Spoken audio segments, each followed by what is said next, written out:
Guys, what's going on? Back, yeah, I'm back. Yeah, it was just a bit. I'm struggling with the stream. It wasn't. I didn't have the options for some reason. I think something was wrong, so I thought I'd just come back. All right. Okay. So yeah, bizarre fight. Bizarre fight. I expected a bit more entertainment, a lot of hugging, a lot of grappling, a lot of just expected more. I don't know. There was like it was just showing, it was showing download. Basically, it was showing as if I didn't know whether that stream would save because of the fact that it was showing download. Normally, when I end the stream, it shows that. So I don't know whether that stream would have saved. So I didn't want to do like an hour stream and then it not save. So that's why I ended it and started it again. Because when the stream went dodgy, right? For some reason that I don't know, it just messed up. It messed up the stream. So I thought I'd do it again just in case if once I finish the stream, it doesn't save. So yeah, I didn't want to take the risk. Sure. So yeah, guys, get questions in. Once we get more people in here, I'll put the link in for you guys. Yeah. So what did you guys make of the fight overall? What did you make of Mayweather? What would you want to see Mayweather back fighting an exhibition, or would you just want to see Mayweather now walk away and let the other young guys take over? Because I feel like Mayweather doing what he's doing, so because he's such a big name, so guys that are coming through are struggling to get their light, struggling to get their credit. I feel like you got guys like. Guys like Josh Taylor, like we were saying, they don't really. If Floyd keeps doing this, right, I feel like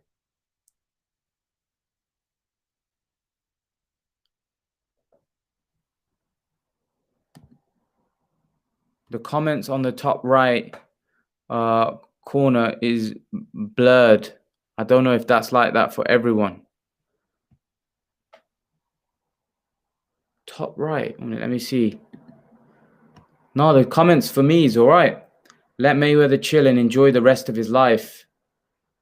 Let me have a look. Let me have a quick look. I don't think it's like that for me. I think he's just tarnishing his legacy. Why do you think that? Why do you think that? Tell me why you think that. Why do you think Mayweather is tarnishing his legacy? Explain to me. Why do you think he's tarnishing his legacy by doing what he's doing? Give me a reason. No, the comments are coming. David, the comments are coming for me. Fine. Yeah, the comments are fine for me. I don't know. Maybe it's something from your end. It looks like the same as the rest of for me. So what was that, Jet? Was that to do with the comments or blurriness? Mayweather will never tarnish his legacy. It is secured the day he retired. Fair enough. Yeah. Mayweather's legacy is, to be fair, secured. But I think certain people think fighting YouTubers and stuff is just not their cup of tea. Yeah, it seems good. Yeah, it seems good. Yeah, so I think everything's okay. Personally, I just think Mayweather. I think Mayweather has got used to making so much money that I don't think he cares. I think for Mayweather gets off on. I said this in a video that he gets off making a lot of money. I think that's like a big thing to him, making a lot of money, securing the bag, securing the bag for his grandchildren, for his kids, putting them in a great position. And I just think that aside, I just think Mayweather gets off on breaking records, making crazy amount of money. I just think Floyd gets off on that. Do you know what I mean? So I just don't think he can ever go away from the limelight if they throw money at Floyd, a lot of money, I just think he's going to keep fighting. I just don't see him walking away. So Flux says, I was expecting a knockout from Floyd. I was expecting a knockout from Floyd. I ain't going to lie. I was expecting Floyd to knock Logan Paul out. But, You know what? A lot of people are poo-pooing on Logan Paul and Jake Paul, but you've got to say that, like, Logan took some shots in there. He took some punches. He took some left hooks, right hands, and he showed a fairly decent chin. Like, I know he's a big guy and Floyd was small, but still, Floyd's a professional fighter. Logan's not. I know Logan's been training a lot, you know, and he's been dedicating himself, but nevertheless, still, you know, you could see that he didn't really have great technique. He didn't really have any power in his punches, but yet he still managed to survive and stick in there against Floyd Mayweather. So you got to give him credit. You've got to give him credit, in my opinion, to survive in there against Floyd Mayweather. You know, they've obviously had a game plan and a tactic, and I don't buy that Floyd Mayweather carried him. I think Floyd Mayweather tried to knock him out. He couldn't. I just don't think he could. I wouldn't be surprised if we see a rematch, just because Floyd may think, I want to get this guy. I want to stop this guy. Floyd is like that. You know, if you look at the close fights that he had with Maidana, Castillo, he rematched them, didn't he? He rematched both of them. So I won't be surprised if he fights Logan again. People complained when he fought Berto for his last fight, real fight. Yeah, they did. They did. They said it wasn't. Yeah, I think the reason why they complained, because they felt there was guys like Thurman, Khan out there that he should have fought that were more credible at the time. You know, there was other guys out there that people wanted to see him fight. And he decided to fight Berto, who at the time was seen as a cherry pick. You know, there was other more credible guys out there at that particular time. You know. So Dean Boxing Fan says Floyd could have KO'd Paul in the first round if he really wanted to. There's a clip of him holding Logan up after he hit him too hard. He not trying in these fights. He puts on a show. Do you really think so, Dean Boxing? I don't know. I think he wanted to stop him, especially towards the end of that fight. He was walking down and he was. I think he was trying hard. I just think he was too big. You know, I think he came up against a guy that was massive. I think it was he could have stopped him? I don't know, man. I don't know. It's a tricky one. It's a tricky one for me, because I actually think that Logan did very well. You have to give Logan credit, right? He did very well to survive. I think his size, his strength, him holding on Floyd, you know, grabbing hold, grappling. Apparently he's a wrestler. Apparently he's a grappler. Logan Paul, he's got a wrestling background. So he managed to survive in there. So David Fulton says, wasn't my cup of tea either, bro, but us boxing fans just like watching fights, so we'd still tune in.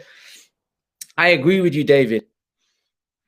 I'm a boxing fan. All these people that were saying, "Oh, the fight's terrible. You're not a true fan if you're not a true fan if you're tuning in."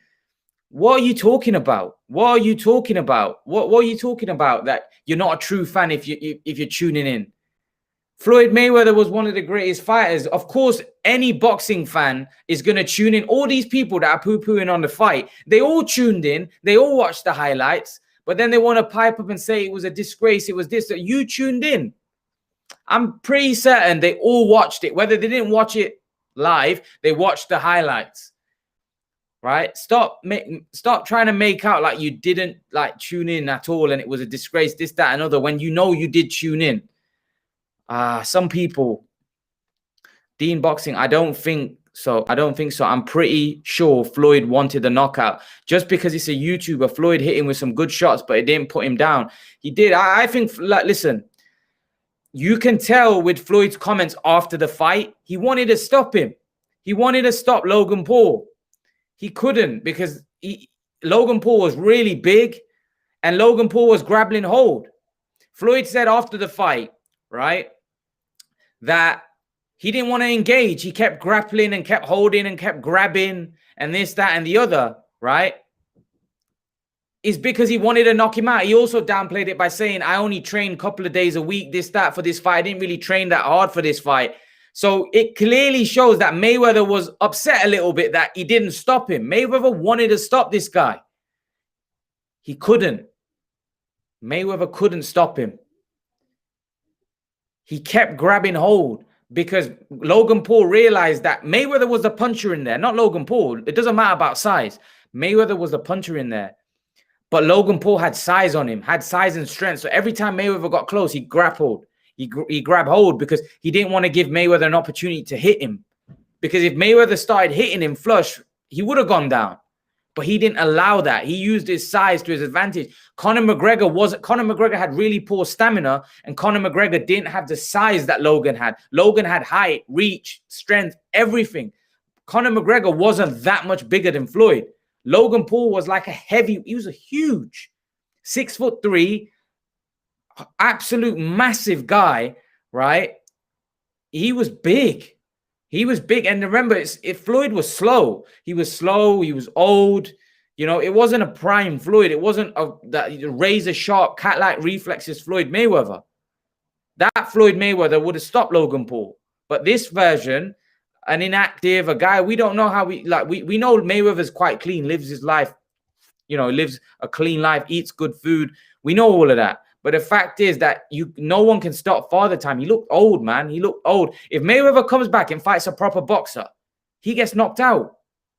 Like, imagine Mayweather against Errol Spence. That would be horrible. Errol Spence would, even Manny Pacquiao would beat Floyd now. You could clearly see that his reflexes aren't there. You know, he's slow. He's not got the feet that he once had. You know, even when he was even when he was walking Logan down, he was wildly throwing shots and missing. That's not Floyd Mayweather. When did you ever see Floyd in his prime miss? I can't remember him missing that often, to be honest. And when I saw him against McGregor, he missed a lot of punches, right? And again, against Logan, because he was trying to push the action. Will we see Mayweather v. Jake? I wouldn't be surprised. Someone actually pointed out on the last live stream that Mayweather would knock out Jake because Jake would actually fight stylistically. I think it was Adam. Yeah, I do agree because Jake's the better boxer out of the two. Jake opens up a little bit. I actually think Jake might catch Mayweather a bit more. I think Jake has a little bit more boxing ability. I think Logan's quite stiff. He's got a body, like robotic bodybuilder type physique. Did you see when Logan Paul started? I think it was the second round. Logan Paul started trying to put his punches together and really, like, technically very poor. He was just letting them go. Very poor technical punches, but you know, you got to give him, you got to give him credit. He survived 8 rounds. He took few shots. You could clearly see that he's improving his boxing game. But in terms of him fighting at any kind of level, I think here's the thing that the Pauls have, the advantage that Pauls have. You know, a lot of low-level boxers, right? They don't have the finances that these guys have, right? So a lot of low-level boxers have day jobs. They can't dedicate their life to boxing because they've got to do other things. The thing is with the Pauls, right? They're multi-millionaires. They can dedicate their whole life to boxing. They can eat, sleep, drink boxing, and they can actually get to some kind of, I'm not saying world championship level. I'm saying some decent level. They can actually get to some kind of level because they have the finances. They have the time. They can dedicate themselves to boxing. A lot of low-level boxers, right? They don't have that opportunity because they need to make ends meet. They need to put food on the table.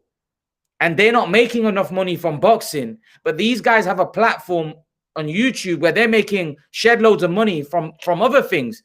So they can dedicate themselves. They can spend their time, shift their resources to boxing and dedicate their whole life to boxing. Whereas other lower level boxers, they can't do that because they've got to make a living. Right? Logan Paul and Jake Paul aren't the most talented guys. There's guys way better than them at lower level, but those guys aren't able to, they don't have the finances. They can't dedicate their life to boxing because they're doing their day job. Do you understand where I'm coming from? His last fight record on record was McGregor, but I understand what you mean as McGregor wasn't a stand-up boxer. No, he wasn't a stand-up boxer. He actually fought Tenzin Nasukawa, and he battered him. But that guy was very small. You know, he was like a featherweight or something. And he actually knocked him out quite quick. And a lot of people thought he would do the same here. I didn't think he would do it as quick because I thought this had more eyeballs on it, whereas that one was like streamed on YouTube or whatever. there wasn't as many eyeballs on that. I just think Mayweather wanted to go in and get the job done and come out. Whereas this, I actually think that Mayweather wanted to stop Logan. He wanted to stop Logan Paul, but he wanted to drag it along. But I actually think that initially, first couple of rounds, he let it go. But then afterwards, he wanted to get him out of there. But then he couldn't get to him because the guy was so big. And Logan did a great job in order to survive.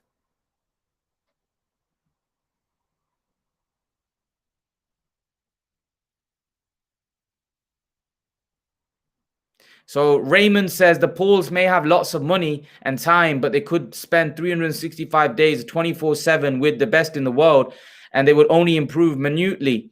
These kids have no talent. As I said, I don't expect them to get any kind of world championship level. But like I said, if they dedicate their time, they can fight at some kind of level, like some kind of, British level, or, like that kind of level. I'm not saying they even beat the British champions, but what I'm saying is they can get to some kind of level.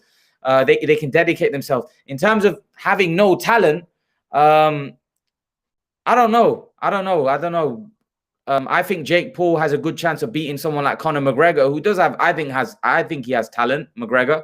I know it's in a different sport, but even someone like Tyron Woodley, Tyron Woodley's a legend in the UFC. So if Jake Paul flattens Tyron Woodley, right? Even though Woodley's not a boxer, for me, that would be a big achievement to flatten Tyron Woodley. I think that's pretty decent. Remember, even Ben Askren is a fighter. Jake Paul's not a fighter, and he flattened Ben Askren. And if I think if he wins this fight, Paul beats Tyron Woodley, that would be impressive. I would like to see Jake Paul fight Tommy Fury. I think that would be a good fight. I do. I think that'd be a very good fight. Right? So, Raymond, what do you make of Tommy Fury? He's also like this big star because of the fact that he did the celebrity, what was it he did? That island, what was that island? I forgot what it called. What's it called? What's that show that he did? Tommy Fury did that show. And he became big off there. Right?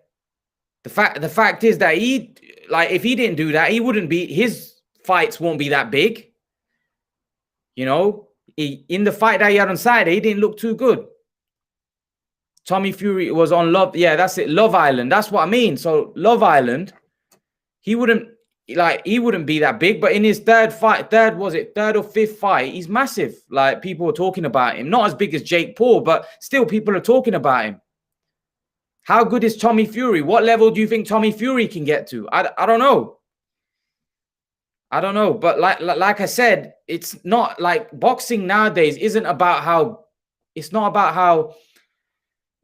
how good you are. It's about how famous you are. Unfortunately, it's going down that route. Tommy Fury lost that fight on Saturday. I don't rate him at all, Raymond says. I didn't watch it, so I don't know whether he lost or not. But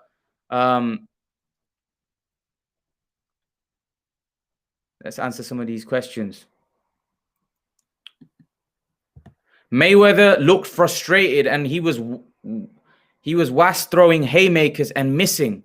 And the ones landed, Logan ate. Surprised he couldn't knock out a tired Logan Paul. He was big.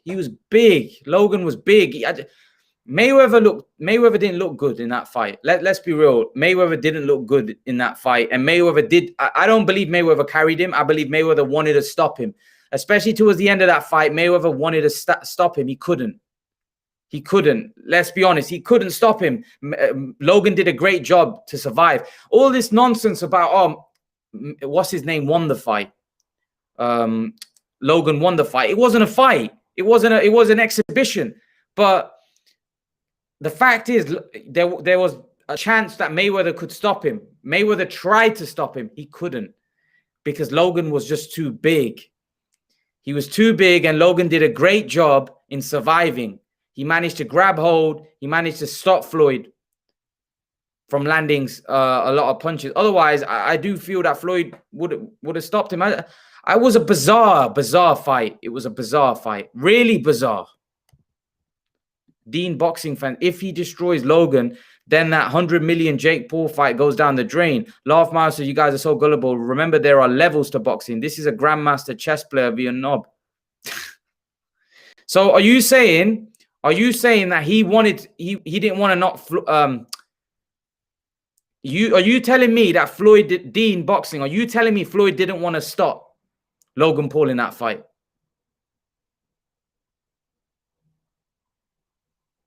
Jake doesn't have a chance. Neither of them have a chance against Floyd Mayweather. What I'm saying to you, do you think Floyd Mayweather did not want to knock out Logan Paul in that fight? What do you think? You think Floyd just let the fight go on to 8 rounds? You think there was never a moment in that fight where Floyd thought, no, I need to get this guy out of there. This is not looking good for me. This doesn't look good, me going 8 rounds with a YouTuber. I think he wanted to knock him out. I personally think he did. I saw him walking him down. I saw him trying to land shots. That's what I saw. I just don't think he could do it because the guy was massive. That's my personal opinion.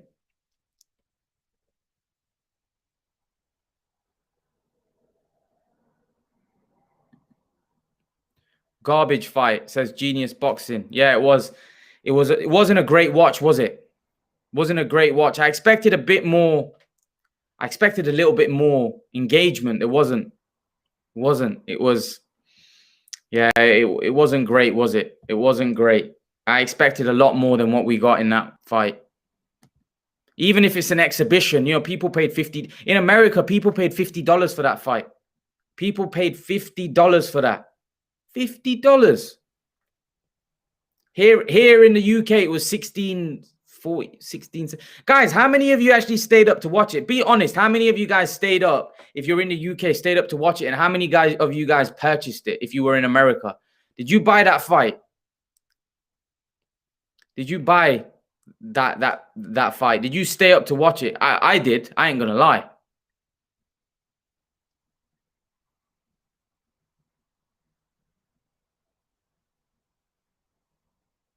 Floyd Mayweather v Logan Paul, 8 rounds. Nobody, we do that again. If Manny Pacquiao wins beat Errol Spence on August, then we are going to see the whole want to see a rematch. But Floyd ain't coming back to fight Manny Pacquiao. He's not going to come back. No chance. No chance. Not after that. He's not going to come back to fight Manny Pacquiao. He's already said, I'm not coming back to fight any proper boxer. He said, I might not even do an exhibition again. So I can't see Floyd coming back.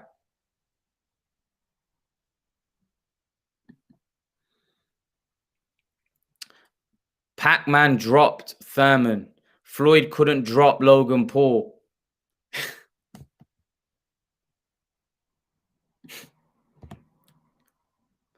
You just sound like you're making excuses for Floyd. Floyd is retired. He couldn't knock out Logan Paul. And simple. But if it was prime Floyd, Logan would have knocked. If it was prime Floyd, Logan would have got knocked out. Yeah, I think everyone knows that. He would have destroyed. Floyd in his prime would have knocked out Logan Paul without question. But this is what I mean. You open yourself up for criticism, right? Because now he didn't stop him. People are going to say, oh, he didn't stop a YouTuber. This is what I'm trying to say. You open yourself up for criticism. And if Floyd doesn't need to do this for the money, then why? You know, he's opening himself up for criticism. Do you see where I'm coming from this? Like, he didn't stop him. So everybody's saying, oh my God, Floyd couldn't stop a YouTuber. You're opening yourself up for criticism that he doesn't need to. Floyd Mayweather, like I've said many times, he's a legend, one of the all-time greats. He doesn't need to do this. So yes, you're going to get paid 100 million. All right. Okay. I get that. But then when this happens, you go the distance. People are saying this guy went the distance with a YouTuber.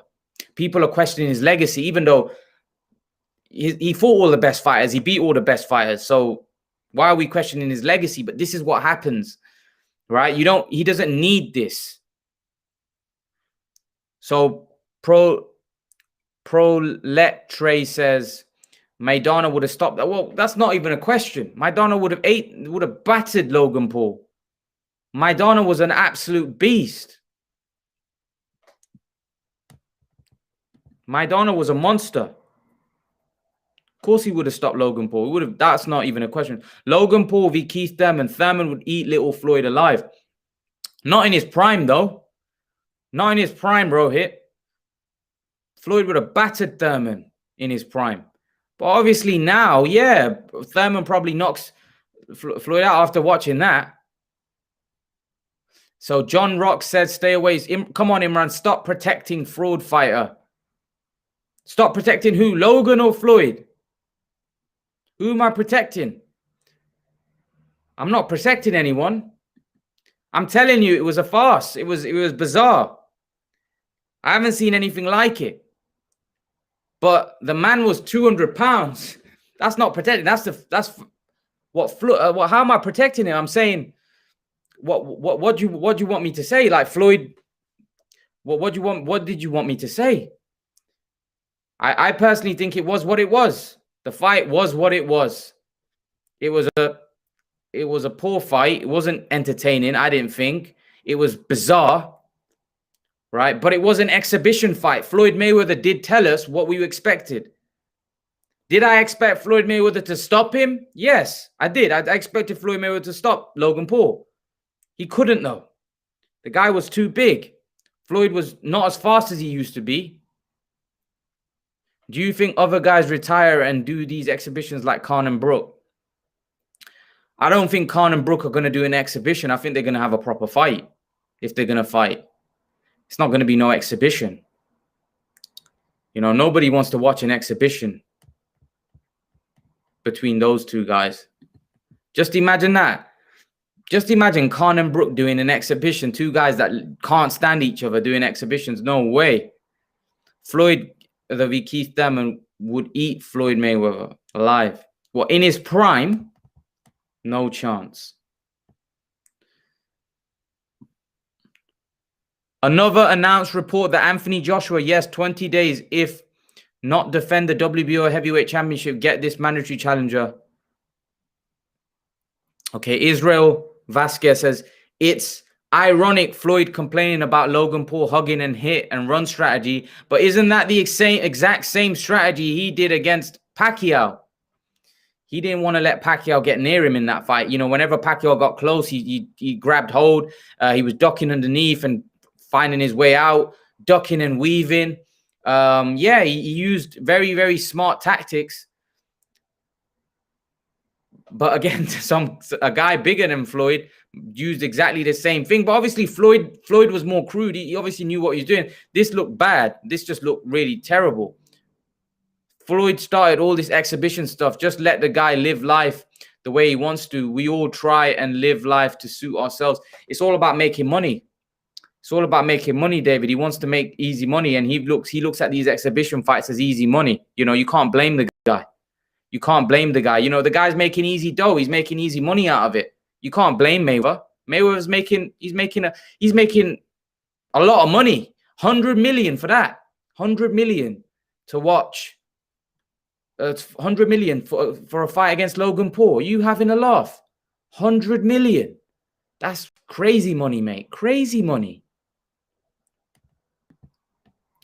YouTubers and UFC fighters, boxing could help the sport grow massively, especially UFC fans, as there are a huge number of them.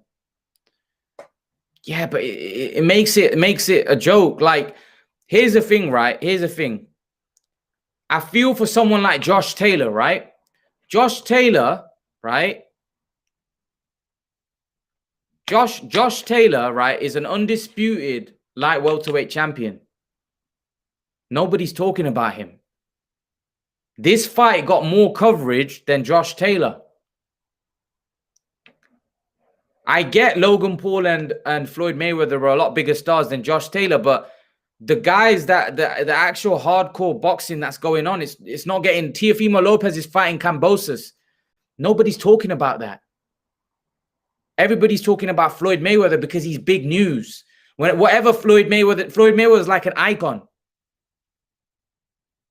Floyd Mayweather is an icon, right? So when he does something, it becomes big news. He's fighting Logan Paul. That's bigger than Taylor Ramirez, which is an undisputed fight. That's not right, but that's just what it is. And I don't know whether that's good for the sport. That's not good for the sport. It's not good for the sport. The fact that we've got an undisputed fight that nobody cared about, right? But yet Floyd Mayweather v. Logan Paul got massive attraction.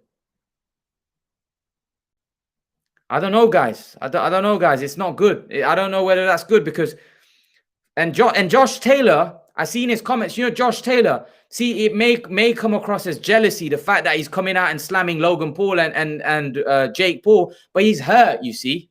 He's hurt because he feels like I worked my whole life for this.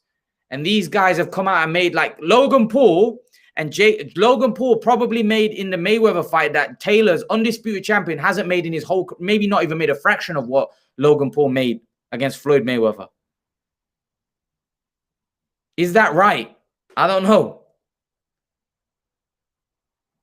So John Rock said Floyd is not even mentioned as an icon. He is, though. This is what you don't understand. Look at the fact, I just mentioned this to you. Floyd Mayweather fought Logan Paul against a YouTuber. It overshadowed an undisputed fight. It overshadowed an undisputed fight. He got paid more money for Logan Paul than Canelo probably did fighting Saunders. Think about that. Think about that. It's crazy. It's crazy. So are you saying that an icon couldn't, like, you're not an icon? Like, only an icon can do something like that. Only a superstar can do something like that. If you're a nobody, right? You can't fight Logan Paul and make millions, right?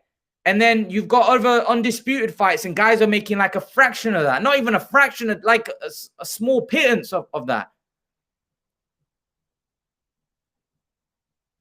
But yes, I get Floyd Mayweather's earned the right and Floyd Mayweather's one of the greatest ever. But it's kind of overshadowing. It's overshadowing other boxers. Other boxers aren't getting the limelight because Floyd is continuing to come back. He's still, without question, the biggest star in boxing. That means guys like Josh Taylor coming through, guys like that, they're not getting the recognition. Nobody cares about their fights. Nobody cares about someone like Josh Taylor's fights. Only the people that follow him from Scotland, you know, and that's no good. That's no good because at the end of the day, Floyd's not going to be here forever. He's going to eventually see off into the sunset. But people, I feel, they care more about this exhibition than they do about Kambosos Lopez, which is a great fight. Let's be honest, who's even talking about Kambosos Lopez? Who's talking about it? Nobody. Nobody's talking about it. But everyone's talking about Mayweather Logan Paul. This is a hot discussion. You see massive, outlets talking about this fight because it's big news. You see, look, BBC reported about this fight. BBC. Yeah, they didn't report for Josh Taylor and Ramirez. Do you see where I'm coming from?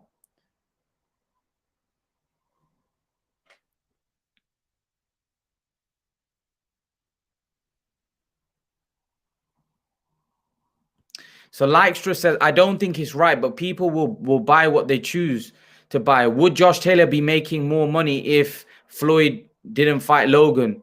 Probably. I don't think so. No, actually, you're right there. You got a good point. I don't think so because I don't think he has that kind of name. I don't think he has that kind of appeal. So you're probably right. He probably doesn't. He probably doesn't. So David Fulton says, we are in boxing evolution, guys. Like it or hate it, boxing is seriously changing with the power of social media. It is. It is. It is changing. Boxing is changing. And we have to I feel like this is going to be the new boxing. You know, we're going to have these type of things. I was saying that maybe, you know, we may get Logan Paul v. Brad Pitt next. Maybe we may get Logan Paul v. You know, David Beckham. Or, you know, don't count anything out. Don't count anything out. Like if someone says to you, we'll give you 50 million, this, that, and the other, two big names coming and having a scrap. People like to see fighting. People like to see two guys having a scrap. Whether they can fight or not, it's irrelevant.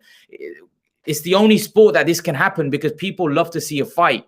When you hear about a fight in a playground, people they get, you know, they get giddy about it and they go to the playground, right? Remember when you were at school, when you heard that there's going to be a fight, we all used to go to the playground because we all like to see a fight.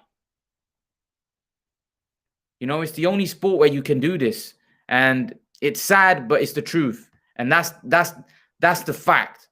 Right? Whether you like it, whether you hate it, whether you dislike it, that's the fact, right? People can use their platform to have these big fights, and there's nothing. Hardcore boxing fans may not like it, but there's nothing you can do. This is the new boxing, right? If you're not happy with it, then don't watch those fights. You know, it is what it is. Guys, what I'm going to do now is I'm going to leave the link. I'm going to leave the link to the live stream. Anyone that wants to come on can come on and have a discussion about it. So I'm going to leave this. I'm going to leave the link in the chat. So I've just left the link. Anyone that wants to come on and have a chat can click the link and join in. Anyone that wants to have a discussion about this or the fight yesterday, you're more than welcome to come in. Floyd was exposed. He clearly does not have the talent. Canelo has the talent of evolving. Canelo will kill Floyd at 175. Floyd is great, but he can't evolve to Canelo's highest level. Canelo wins the war. Canelo's in his prime. He's too big for Floyd. He's too big. Could we possibly see Imran Mir TV against someone soon? I think you should smash that YB guy. Does my head in, lol. Who's YB? Imagine having a YouTube fight, having a fight and then getting filled in by somebody. That would be embarrassing. That would be embarrassing. True, 300% and funny Floyd criticizing his own style. Listen, Floyd had many styles. You know what? When he fought Zab Judah, he walked Zab Judah down, but he did it beautifully. You know, Canelo, he outboxed Canelo, didn't run in that fight. You can't say he ran against Canelo. He didn't run. He outboxed Canelo. You know, against Pacquiao, that was very negative tactics, but he did what he had to do. Canelo fight was beautiful. He outboxed Canelo, really. I thought that was a really good performance. And Canelo fans, I'm a massive Canelo fan, and I prefer Canelo over Floyd in terms of, like, I'm a huge Canelo fan. But the fact of the matter is that you've got to say how it is. Floyd did outbox Canelo in that fight, quite emphatically. Let's be honest. So David Fulton says, I stayed up almost 2 days. I thought the fight was early hours, Sunday morning, lol. So had a couple of hours sleep in between and stayed up the second night. Wow. Yeah, I knew it was Monday morning. I knew it was Monday morning. I knew it was Monday morning, but it was just bizarre. That's what I mean. Everything about it was bizarre. You know, the fact that it was on a Sunday, like Monday morning, everything about it was just really weird. Everything about it was just bizarre. I found everything bizarre about it, to be honest. Just really weird. Weird stuff.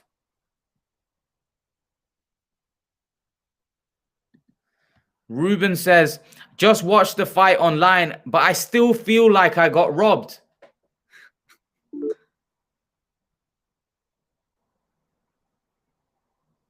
Here we go. How's it going, man, brother? You good? How's it going? You all right? I'm good. I'm good. Yeah, I'm good. I'm sorry with my English because I'm not too much good in English, man. No, you're good, man. You're good. I hear you well. No, I'm just saying that, like, about Mayweather. Mayweather. Yeah, can you imagine if Mayweather fight the real boxer, man? Yeah, yeah, yeah. What can he do? Like, he just, like, he is worse than, like Manny Pacquiao. Yeah, yeah, yeah. Yeah, I mean, like the fight of like 2 years ago with Yeah. McGregor. no, like 2 years ago, Pacquiao fight Or Thurman. Thurman. Yeah. Yeah. Did you see how Pacquiao fought? Yeah, I mean, yeah. like, Great, man. Great. I mean, like, come on, man. He's a YouTuber, and look the performance of Mayweather, man. Come on. It was bad. It was bad. Don't get me It wrong. was bad. Come on, man. It was bad. It's just 2 years older than Manny Pacquiao. 2 years older. It's not more like 5 years older, man. Yeah, You know what I mean? I get you. Do you know what I mean? Yeah, yeah, yeah. But he I has mean, been. like, come on. Pacquiao's active. Pacquiao's been active though. Mayweather's not been active for 6 years now. He's not fought for 6 years. Yeah, I mean, like, Against proper boxer. Against a proper boxer. It was bad, man. You're right. It was bad. It was bad, man. It wasn't good. It wasn't good. It wasn't good. and they, What do you make of Pacquiao Spence, man? What do you make of Pacquiao Spence? Pacquiao Spence, of course, I pick Pacquiao, man. I'm a Filipino. Yeah, but how do you think the fight played? Are you worried? Are you worried? Yeah, a little bit, but I'm still, I'm still 100% on Pacquiao because, I mean, we Filipino, like, the more you, how can I say that in English? The more you think we are just this little, Yeah, yeah, yeah. but in our mind, how can I say that in English? Got a big heart. Got a big heart. Even though you're Yeah. you're The more you're you push us down, the more you no, I can say this. The more you push us down, the more we we rise. Yeah, the more we rise. yeah, To the challenge. the more we rise. Yeah, that's the heart of the Filipino. Yeah, man. I like Pacquiao, man. I've always preferred Pacquiao's fights. No, over Mayweather. I think I've been subscribed on you like 2 years Yeah, yeah, yeah. since you have been have this channel, man. Yeah, man. I appreciate it, man. But I'm old subscribers of yours, man. Yeah, yeah. And I see- respect you so much because not like the other channel, like some other channel bias or something. Yeah, yeah, yeah. But you are like in the middle. But sometimes I disagree with your opinion. Not like with your brother. Yeah, my Your brother. He's picking Pacquiao. He's picking Pacquiao. Yeah. Sometimes I disagree with you, but not all the time. Yeah, yeah, yeah. Not all the time, man. How does Pacquiao win then? Tell me, how does he beat Spence? Knockout, points? How do you? Stamina is the key because Pacquiao got all the arsenal because he fought left and right, everyone. He got all the experience, just the stamina. You have to stabilize the stamina because he still have the speed, he still have the power, everything. Just the stamina, man. Because the fight of Thurman in the middle of the rounds, he kind of like, the stamina, only the stamina, because he got all the arsenal, all the tools on the bag, man. He got it all, just the stamina because of his age. Yeah. You got me. If he pulls it off, where would you rank him? Where, if he beats Spence, where is he? Number one of all time? Where does he rank? Man, come on! All this time, I mean, the Warrior said? Are you entertained yet? Yeah. Are you not entertained? Yeah. You know, I mean, like, who else we wanted him to fight to be the greatest, man? And even if you look at all those records, bro, come on, 5 lineals, 8 divisions, all the fucking records, man. He got it all, man. Come on. So And where he's still not the greatest. And he's still not the greatest. Apart from that, man, he is like, man, from lightweight to 147, man. Come on. Pound for pound, he's the best, man. Come on. So Gamo's come onto the live stream. How are you, brother? You good? Oh shit! What's up, Imran? Can you hear me? Yeah, I can hear you. Hey, Oy, kababayan. Yeah, that's my. Yeah. I think it's Filipino too, man. Yeah, I speak Tagalog and Japanese, but I'm in LA, man. Yeah. I just. But I speak Italian. You want to speak Italian to me? Yeah. What? Asan ka ba ngayon? Huh? Nasa Italy. Oh, damn, dude! I thought you were in the Philippines. Can't hear you. I thought you were in the Philippines, man. Sounding by your No, nasa Italy. Nasa Italy ako, bro. Okay. Well, yeah. Shout out to Imran for getting me on the channel. You know, I'm waiting for Manny. I'm waiting for Manny to land in LA, so I can link up with Ellie and all of them. You know what I mean? Nice. Just catch the camp. Yeah, he should be here sometime later this month or early July. But just talking about the fight yesterday, man, Floyd went the distance with Logan, and it looked like he was trying to get him out of there, but I don't think he just had the power, and Logan was just big, the power, man. And Logan was like over 200 pounds, I'm sure, rehydrating, you know, and Floyd was never known for having a one-punch knockout power, you know, and his hands are known for being brittle. So. But still, though, you still expect a professional boxer to knock out a guy that's not really a fighter. Yeah, he's had his training and stuff, but I just don't know. It was terrible. It wasn't a good watch. It was bad fight. Yeah, and all of the Mayweather fans were saying, "Oh, Mayweather's gonna stop Logan. He's gonna stop him. He's gonna hit him to the body." He couldn't even hurt him like that, man. Yeah. So and no wonder. But Floyd I think it's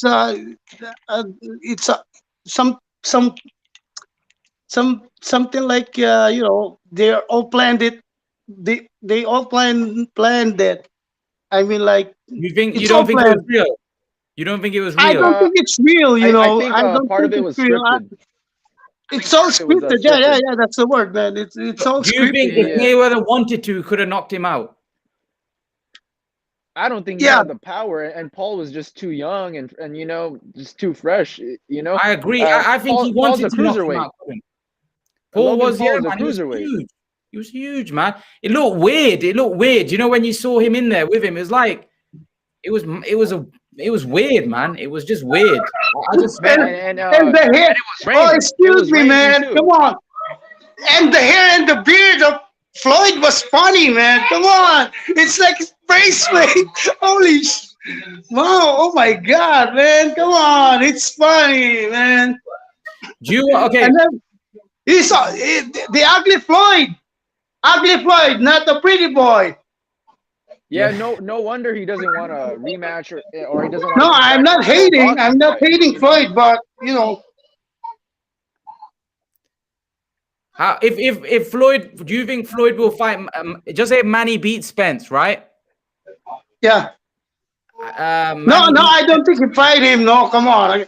Even 100 mil, I don't think he fight him, man. He's not gonna fight. He's not gonna fight Manny. He's not gonna fight Manny, man. Floyd was ringside at the Thurman fight. Floyd was Yeah. ringside in the Broner fight, so he knows what Manny is capable of at this age. Yeah, And yeah, Thurman right now would hurt Floyd. Let's be Yeah, honest. yeah. Floyd yeah, has, yeah, yeah, yeah. It's I gonna be. wouldn't say Thurman wins I, like 100%, but he would hurt Floyd. yeah, I'm yeah, sure yeah. he would hurt Floyd For right sure, now man, if they for sure. fought. Even Spence would give Floyd a Oh hard yeah, time. yeah, yeah. All No, of them, all of those young fighters now, man, can hurt Floyd.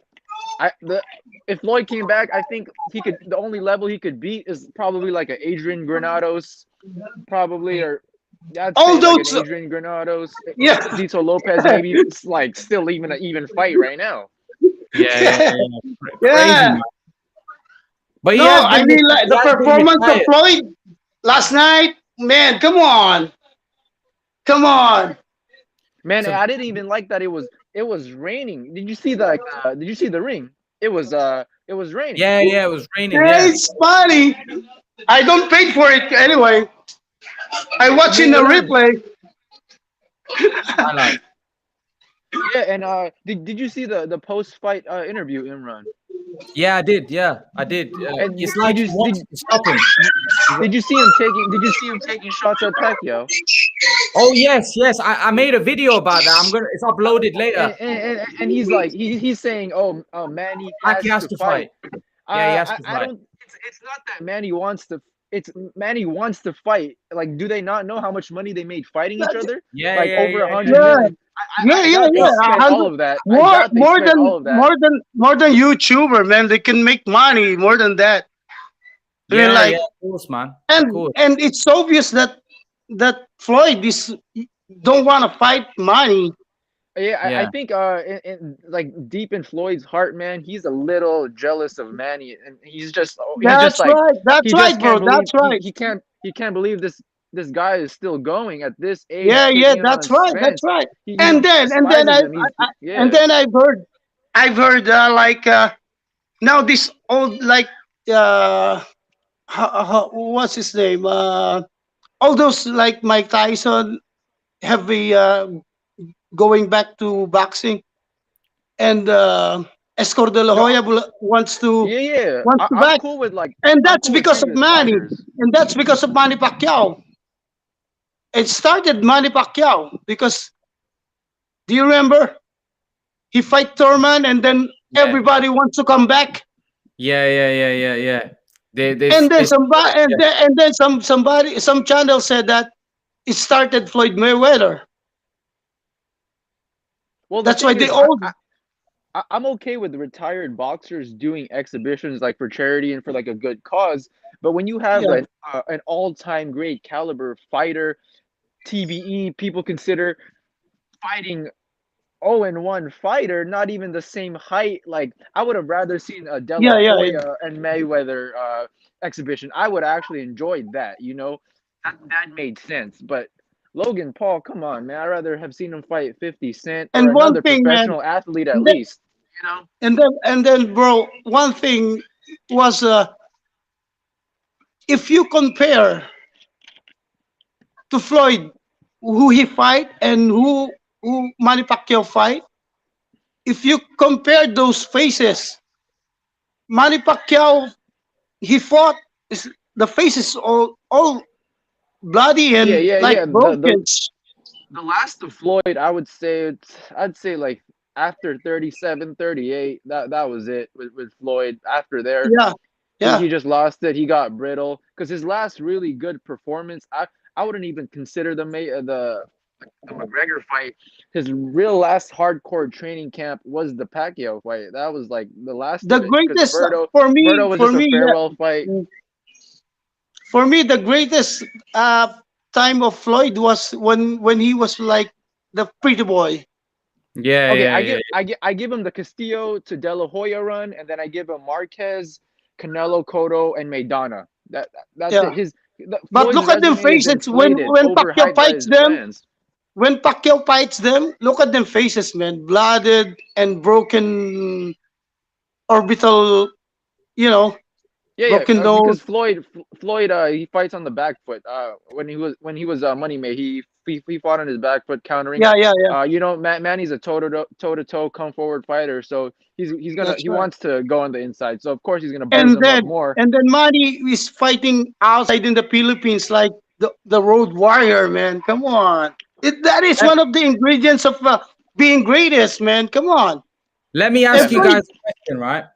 Manny Pacquiao's 42 years of age. If he beats Errol Spence, right? If he beats Errol Spence, where does that win rank? Like, where does that win rank? Do you think that wins ranks like Ali, Foreman? Do you think it ranks like that? That's how big that win is. Yeah, This is two of the top even welterweights. Pacquiao is the greatest, man. Come on. No, not about the greatest. Not about the greatest. What I'm saying is, where does that win? Him beating Spence, where does that win rank? You know, like Ali beat Foreman. That was a huge upset and a big win. Yeah, Ali was yeah. up. Somewhere. Where does Pacquiao's win against Spence rank? Where does it That rank? ranks with the Roberto Duran when he went up and beat Sugar Ray Leonard. Yeah, I would Sugar Ray consider it in that legendary caliber. Yeah, because Pacquiao is a smaller guy, but I would Yeah. He's a consider smaller it guy, that but legendary caliber. Yeah, but And I'm not Pacquiao's even- older. Pacquiao wasn't in his prime when he's fighting Spence. So that would be greater in my opinion. Yeah, but Because I'm much not higher. even just a Pacquiao fan. Like I'm a boxing fan. Like I train myself too. I'm like really close to Wild Card, Fortune Boxing. So I'm not just, some people are just fans of a boxer. I'm a fan of the sport first. Of course, everybody has that one boxer that they idolize and bring them into the sport. But but yeah, I would rank that win up there. But the thing is, Manny has to that jab of Spence, man, is going to be a problem. So he's going to have to work on his cardio, going in and out quickly. But I've seen interviews with Manny. He's already been studying Spence's style. He's not scared, no fear.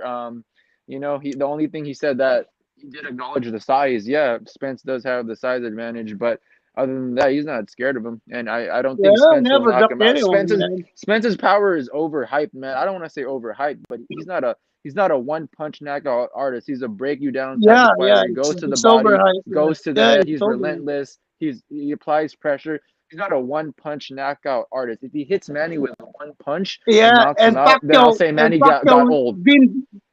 And Pacquiao being in that kind of situation, man. A pressure fighter. And Pacquiao can fight even he's backing up, man. Well, now Pacquiao's style is different. He's more of a boxing wizard now. Yeah, he's more of a boxing much more lower, like, more of a boxer, much lower, more of a boxer. He still fights on the inside. He still has the high volume, but it's not like in his prime. Now he's more of a boxer mixed with a slugger. But he can, but he can still apply those in case just someone pressure him, Yeah, who's the bigger puncher, Spence or Pacquiao? What? All right, let's answer some questions. Puncher, Spence or Pacquiao? Well, I mean, I can't say a factual answer, but I mean, Chris Algieri fought them both, and he said that Pacquiao has more one punching power. He punch like a brick. The brick comparison, and then Spence is, accumulation. Pacquiao speed, man. Pacquiao speed. Can he do it? I thought the greatest win for me if he pulls it off. I was telling my dad the other day as well. If he wins, it's probably the greatest win of all. I think it's one of the greatest wins of all time.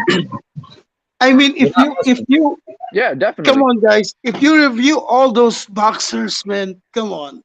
Pacquiao is the most. And you know what they say about Asians? Asians just age differently, and that's true, and that's really true. And I'm not just gonna say that. That's true. Asians age differently. So I know Manny feels like he's like 32, 33, and he started camp in February. So I know he's already shaking off some of the rust. Yeah. Do you think Pacquiao being inactive for 2 years is going to be a problem? No, I actually think it benefits him, because if you look at his resume, it benefits him, because of his age. If you look at his resume, since he turned pro, every year he's fought every single year. Even when he got knocked out by Marquez, he fought the next year, Rios. He's fought every year. The only year he did not have one fight minimum is 2020. Yeah. Mm. So it actually benefited him because he had the camp with Broner and then going into the Thurman fight. He needed that rest. So I think this only benefits him. It was a blessing in disguise for his body to recover at this age so that he can go full out Super Saiyan Bruce Lee fighting Spence. Who Gamma? Who are you picking? Who do you think wins? I'm just being a boxing analyst and a realist. I have to give the edge to Spence because of the height, the age, the youth. But I'm definitely rooting for Manny. I'm friends with Sean Gibbons and his son Brandon. Shout out to them. Shout out John Riel and everybody, Marvin, Freddie. But definitely rooting for Manny. I can't wait till he lands in LA and we go and link and just train. But I'm rooting for Manny. I'm gonna be at the fight in Vegas. But I wouldn't be surprised if Spence wins. I'm rooting for Manny, man. But there's no shame into losing to Spence at 42. But if Manny beats him, that just shows how great he is. How great he is and how courageous he's gonna give he a is. master. He's gonna give a masterclass performance, I believe. Like he's focused more for this fight than the Thurman fight. He even said it in a recent interview last week. He wants to have a better performance than the Thurman fight. I think he's gonna work on his stamina just for those later rounds. And you know, Thurman's a boxer, puncher. So I think Spence's style is more predictable than Thurman's. Spence So has you're the most going predictable style out of Crawford and both of them. Who becomes undisputed at welterweight? Crawford's, Pacquiao, Spence out of the three. I'd love for Manny Pacquiao. to, but I know Spence. I know Spence mentioned that he wanted to, but hey, you never know. If Manny beats him, Spence is gonna have no belts. You know? Yeah. If Manny beats him, yeah. And then Pacquiao aiming for Terence Crawford. Terence Crawford, undisputed fight.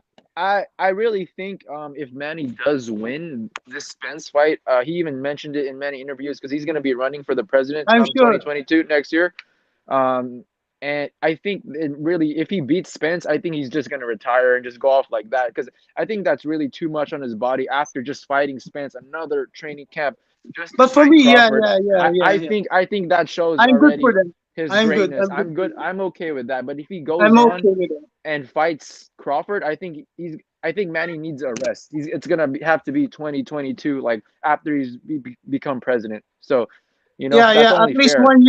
1 year rest and then fight Crawford. Yeah, because he's training like crazy for this. He's gonna train like crazy come late June. And that's gonna be his last dance, July. and that's gonna be in the Philippines, man. Well, the thing about fighting the Philippines is just like the commission and the purses, like the money is in America, you know, and when it gets converted to Filipino pesos, it's much more. So it's just like the money in America is where it's at. That's why Manny fights here, you know. It's much more. Yeah. Well, what's happened there? What's happened there? I think his phone died or probably logged off, but he'll probably come back in. But yeah, let's chop it up, man. Let's answer some questions. Yeah. Ask me whatever you feel. All right, guys. Came from the gym right now. I don't know what's happened to John Rocks. He's just gone off. Okay. So I've got questions here. It says Conor and Logan gave Floyd fights than expected because of their size. Floyd can't use the defense style against big guys. He had to fight like a puncher, which he's not used to. First of all, Conor was not even that big. Conor's like 5'8", 5'9". So, yeah, Logan was like the biggest dude. Conor's like 5'8", 5'9". He just had more mass that night. He's physically bigger, but the height is like almost the same. Yeah. All right. I just don't like that Floyd. I just don't like that he got that 50th win that fight off Conor, and it was sanctioned as a pro fight. You know, that just like lowers the integrity of the sport. You know, he should have fought at least like a top 5 welterweight. You know, I just don't like he claims 50. You know, and your last pro fight was against Conor. I mean, shit, dude. It's just hard for people to a lot of people, boxing pundits, to take that seriously. But you know, his fans count it. So. Right. Okay. So now who's got. So So Israel Vasquez says, true reason Pacquiao and Floyd always being compared about their concern about their fans, e.g. Pac always beats Floyd's opponents in better fashion, e.g. Hatton, De La Hoya, Mosley, Cotto. Pac did it better. Do Well, you that's agree? because of their styles as well. Yeah. That's because of their, styles do make fights. Floyd, he liked boxing to a UD when there was a lot at risk. Even in the Manny fight, he didn't want to just go in there and take risk because he knew there was too much on the line. So he was just gonna box to a UD, play it safe, keep him at bay, touch him up, counter, not let him set up, get on the inside. But I mean, Manny's fights to me were definitely more interesting and more entertaining. But I think Floyd overall is the better boxer than Manny. Like Floyd, I give him that. Floyd is the better boxer than Manny, but Manny is the better slugger, the better fighter, better warrior. Floyd's a better businessman. Definitely, he's the better boxer. Floyd is, winning on points before taking risks. So that's why Manny. Go on. Say that again. Oh yeah. That's why Manny beat him better. That's why their faces look more bruised up after the fight. Even Thurman's face after that fight, if you look at the interview, it was all bruised up. But yeah, David Fulton says, bro, ask him if Manny loses, should he focus full-time politics or should he keep going?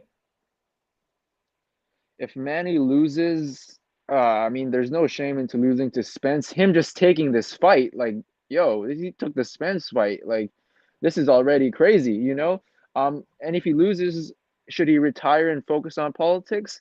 I think he should retire. I think, he should retire and just focus on politics. And then after he gets that break, he still has a contract with Paradigm Sports. He's going to do the Conor McGregor boxing match for sure. He has a contract with them. That's going to be for sure. Even that's going to be in 2022 or 2023.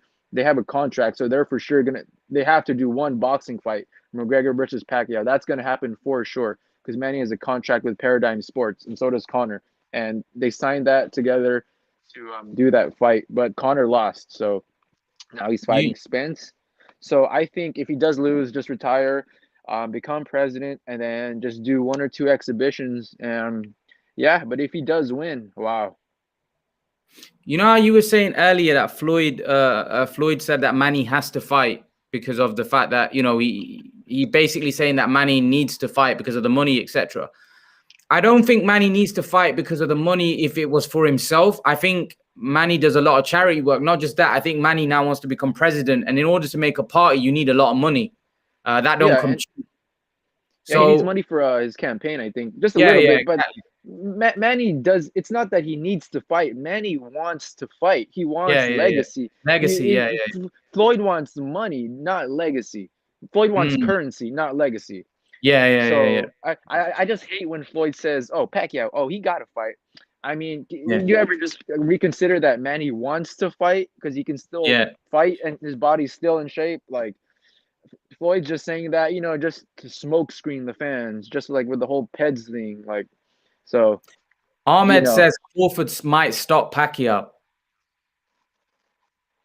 I can see that. I mean, it's boxing, and at this age, I mean, I'm not saying Crawford has no chance, or Manny has no chance. I'd say that's like I'd say 60-40, just like I feel with Spence right now. But going into July, I need to see how their stamina is, how they're looking in camp, and then we'll go from there. Have you seen Pacquiao's? Have you seen his recent clips? Yeah, this is just the first weeks of camp. Like the last 3-4 weeks of camp, the intensity level is high. Like he's sparring like 10-12 rounds. He used to spar like 15 rounds a day in his prime. So, just when he intensifies it, I just hope it goes well, no injuries. Manny's healthy, so I hope Spence is ready, man, because Manny's studying his style, and Manny wouldn't take the fight if he knows he had no chance of winning. So Manny sees something, and I see what he sees, but it all comes down to fight night. David Fulton said, ask him how he sees Canelo against Manny if Canelo had the fight, if Canelo had fought Manny at the same age as Canelo when he was when he lost to Floyd. Well, the thing is, there was a time in boxing, and there was in 2013 when Floyd beat Canelo, and Canelo was coming off that loss to Floyd, and Manny was coming off the win to Rios after being knocked out from Marquez. Canelo kind of ducked Pacquiao in 2013. That was the Wow. time. That was 2013. That was when they were supposed to fight. When Floyd in 2013, when Canelo was coming off the loss to Floyd at 154, and Manny was coming off the win after being knocked out by Marquez. After coming off the win, beating Rios in 2013. So those dates matched up, and you have to go back and look at all those interviews. You have to find the videos. But they were trying to get the fight, and Eddie Reynoso and Canelo, they did not want the fight. They wanted to stage it at 147 or a catch weight of 150, and Canelo didn't want it. And I'm not gonna be here capping saying, "Oh, Canelo ducked," but I was watching boxing already in that time, 2013. Canelo coming off the loss to Floyd, Manny coming off the win to Rios. That was the time where they were supposed to make that fight. That's when it made sense. That's when it was supposed to happen. 2013, no more later than 2014. Because after there, Canelo just got bigger, you know? So, like physical wise, like his body and things like that. So it would have made sense in 2013 when they were supposed to do it and like the camps were reaching out. But from what I've heard and read and seen, Canelo didn't want the fight, and he took I don't know if is that when he fought Shroud? No. I don't know who, I don't recall who right away who he, Angulo. His fight after Mayweather was Angulo. yeah, and you remember what weight that was? It was at 154 as well. 150, I think it was 154. 154, yeah. So after that loss, he got an offer to fight Pacquiao at I think it was 147, but they also said that Manny would be down to go to 150 for that fight. But I think I don't want to say ducked him, but that's when the fight was like surfacing. It's not gonna happen right now. Like, come on, that's Canelo's at fucking middleweight, 168. I mean, he's at 160 going up to 168. It's fucking light heavy and all that. So that was the only time it was supposed to happen. That will never happen. Like, that fight will never come to fruition now, unless there's like, I'd rather see fucking Canelo fight Jake Paul, you know? Canelo would absolutely wipe the floor with Jake Paul. Batter him. But in 2013, yeah, but whoever asked that, 2013 was the time it was supposed to happen. 2013, that was in boxing history, the timeline. That's when the fight should have taken place. And if it did happen, I'd say Manny would have won. Like, I'd say UD majority decision. I'd say majority decision. I'd say he would just have danced around danced around Canelo, because he did look good in the Rios fight. He was dancing around Rios. He dominated every round. And see, Canelo wasn't really Canelo developed yet. Canelo really was Canelo like 2016, 17. That's when he fully, like, not developed, but matured as a fighter. I feel like still in 2013, Manny was still more of a better fighter, and he would have beat him at that time. You get what I mean? Right. Yeah. Because Canelo definitely approved. And like, once it hit 2016, 17, when Canelo fought GGG, he was already like a more of established fighter. In 2013, 14, he was still, establishing himself. He was 23, 24. So I feel like Manny would have won in 2013 just because of all the experience he already had.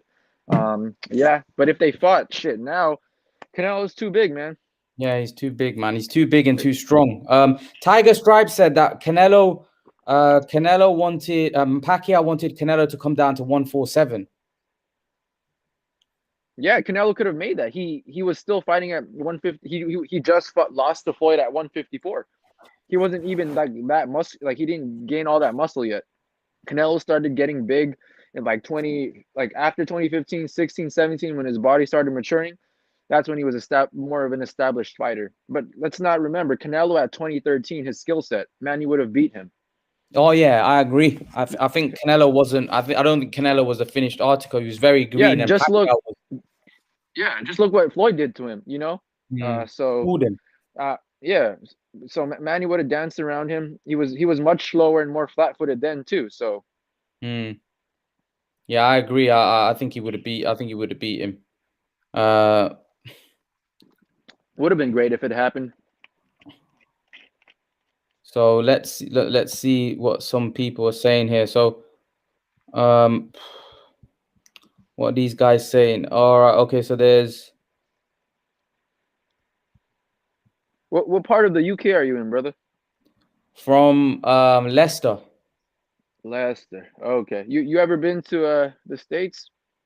No, I wanna come. I've never been to like America. I wanna Man, come. if you can make it to the Spence fight, man, I gotta go because it's gonna be Manny's last fight. It's gonna be legendary. How could you know what I mean? This is a legendary event. Problem is So the traveling restrictions right now, man. There's a lot of traveling restrictions. We can't leave at the minute. oh yeah, UK is a little different right now. Everything's opening up here in the States. Well, I'm in LA, so Are you in yeah. Los Angeles? Yeah, I'm in LA. Like deep in Yeah, LA. Like that's Los yeah. Angeles, right? Yeah, Los Angeles. Yeah. So yeah. But I've been following you, man, since you had, I'd say, like 7,000 subscribers, or something like that. Because how I found your channel was, I mean, when you're a hardcore boxing head, you want to find Yeah, the news, you want to find the behind the scenes, people's take on the topic. So I think yeah. I was looking at some Pacquiao news or some Amir Khan news, and I saw your channel. I was like, oh, who's this dude just breaking it down? And then Yeah. yeah, just subscribe to you, man. Yeah, cheers, I watch man.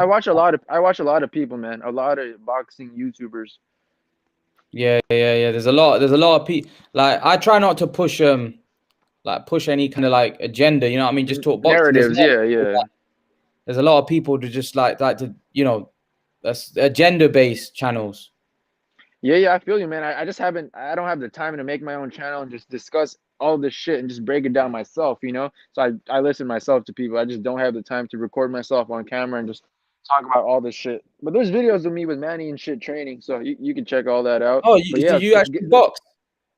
yeah. I trained with Manny in the Thurman. I'm not pro or amateur. I'm a boxing. I cover boxing, like a journalist. Oh, really? What? So you Yeah. have So a YouTube channel? no YouTube channel. No, I mean there's Uh, videos. I have pictures with Manny, with other pros, us training. So yeah. so Let's you're a see. journalist, like you actually, you Yeah, I actually, work in public relations. I work in PR. So I right. do media marketing, like press releases and stuff. So yeah. So it's So cool. have you interviewed Manny before? Have I interviewed Manny before? Yeah. Yeah, I'll send you a video with me and Manny after. Yeah. Have you follow me on? I mean, have you got Instagram? Yeah. I could do that. Yeah. Well, so I'll send you my Instagram later. You can send me on Insta. Yeah, because I do that part time. Because also I act and I model here in LA. Like Oh, a really? musician too. Yeah, I make music and shit. So Oh, really? all that. That's wicked. Yeah. Pacquiao be singing and acting too. So shit. Yeah. Yeah. Well, that's good, man. It's good to hear. Let me see. You're doing your stuff. Yeah, dude, I'm stoked too. The Teofimo Yeah, Kambosos fight is Kambosos. coming up. Yeah. I was actually debating on going to Miami for that fight, but it's looking how the Floyd fight looked. Man, I'm gonna just save and just go to the fucking the Pacquiao fight. Who do you got So in you're that gonna go, fight? what? Lopez Kambosos. Yeah. I think obviously the smart money's on Lopez, but I think Kambosos. I seen him fight against Lee Selby. He fought Yeah. here in the UK. Yeah. Kambosos fought here in the UK, and Selby was actually favorite for that fight, and Kambosos pulled off an upset. I think Kambosos is a lot better than what people don't know about Kambosos. I think he's a Yeah. lot better than what people give him credit for. I actually think Kambosos got has got a chance in that fight. I think Lopez will win. But I'm like I said, you can't overlook Kambosos, man. He looks good. I saw him against Yeah. Selby, and he looked good, man. He looked good, fast hands, not much power. So that might be a problem because Lopez is a big puncher, So I think Lopez could, if Lopez doesn't stop Kambosos, I won't be surprised if Kambosos wins a points decision. But I fancy him to stop Kambosos. Okay. What about you? Yeah, I actually got a run with George Kambosos when Manny was training for the Broner camp here in LA. Because whenever Manny comes in LA, I always just come through. So I got to run with him in the Broner camp when he was sparring with Manny. I think I have Tszyu winning.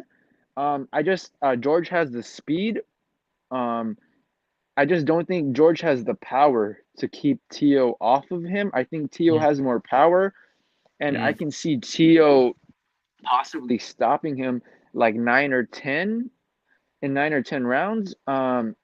George has the speed. I just think he needs to work on his head movement in this fight. That's the one thing I see in him. He needs more head movement, and he's kind of stiff. He's not stiff, but he has like viper-like reflexes. Um, I just think that Tszyu is just gonna come at him and just try to walk him down with that power, man. And I think that but I'd love for George to prove me wrong and take the win.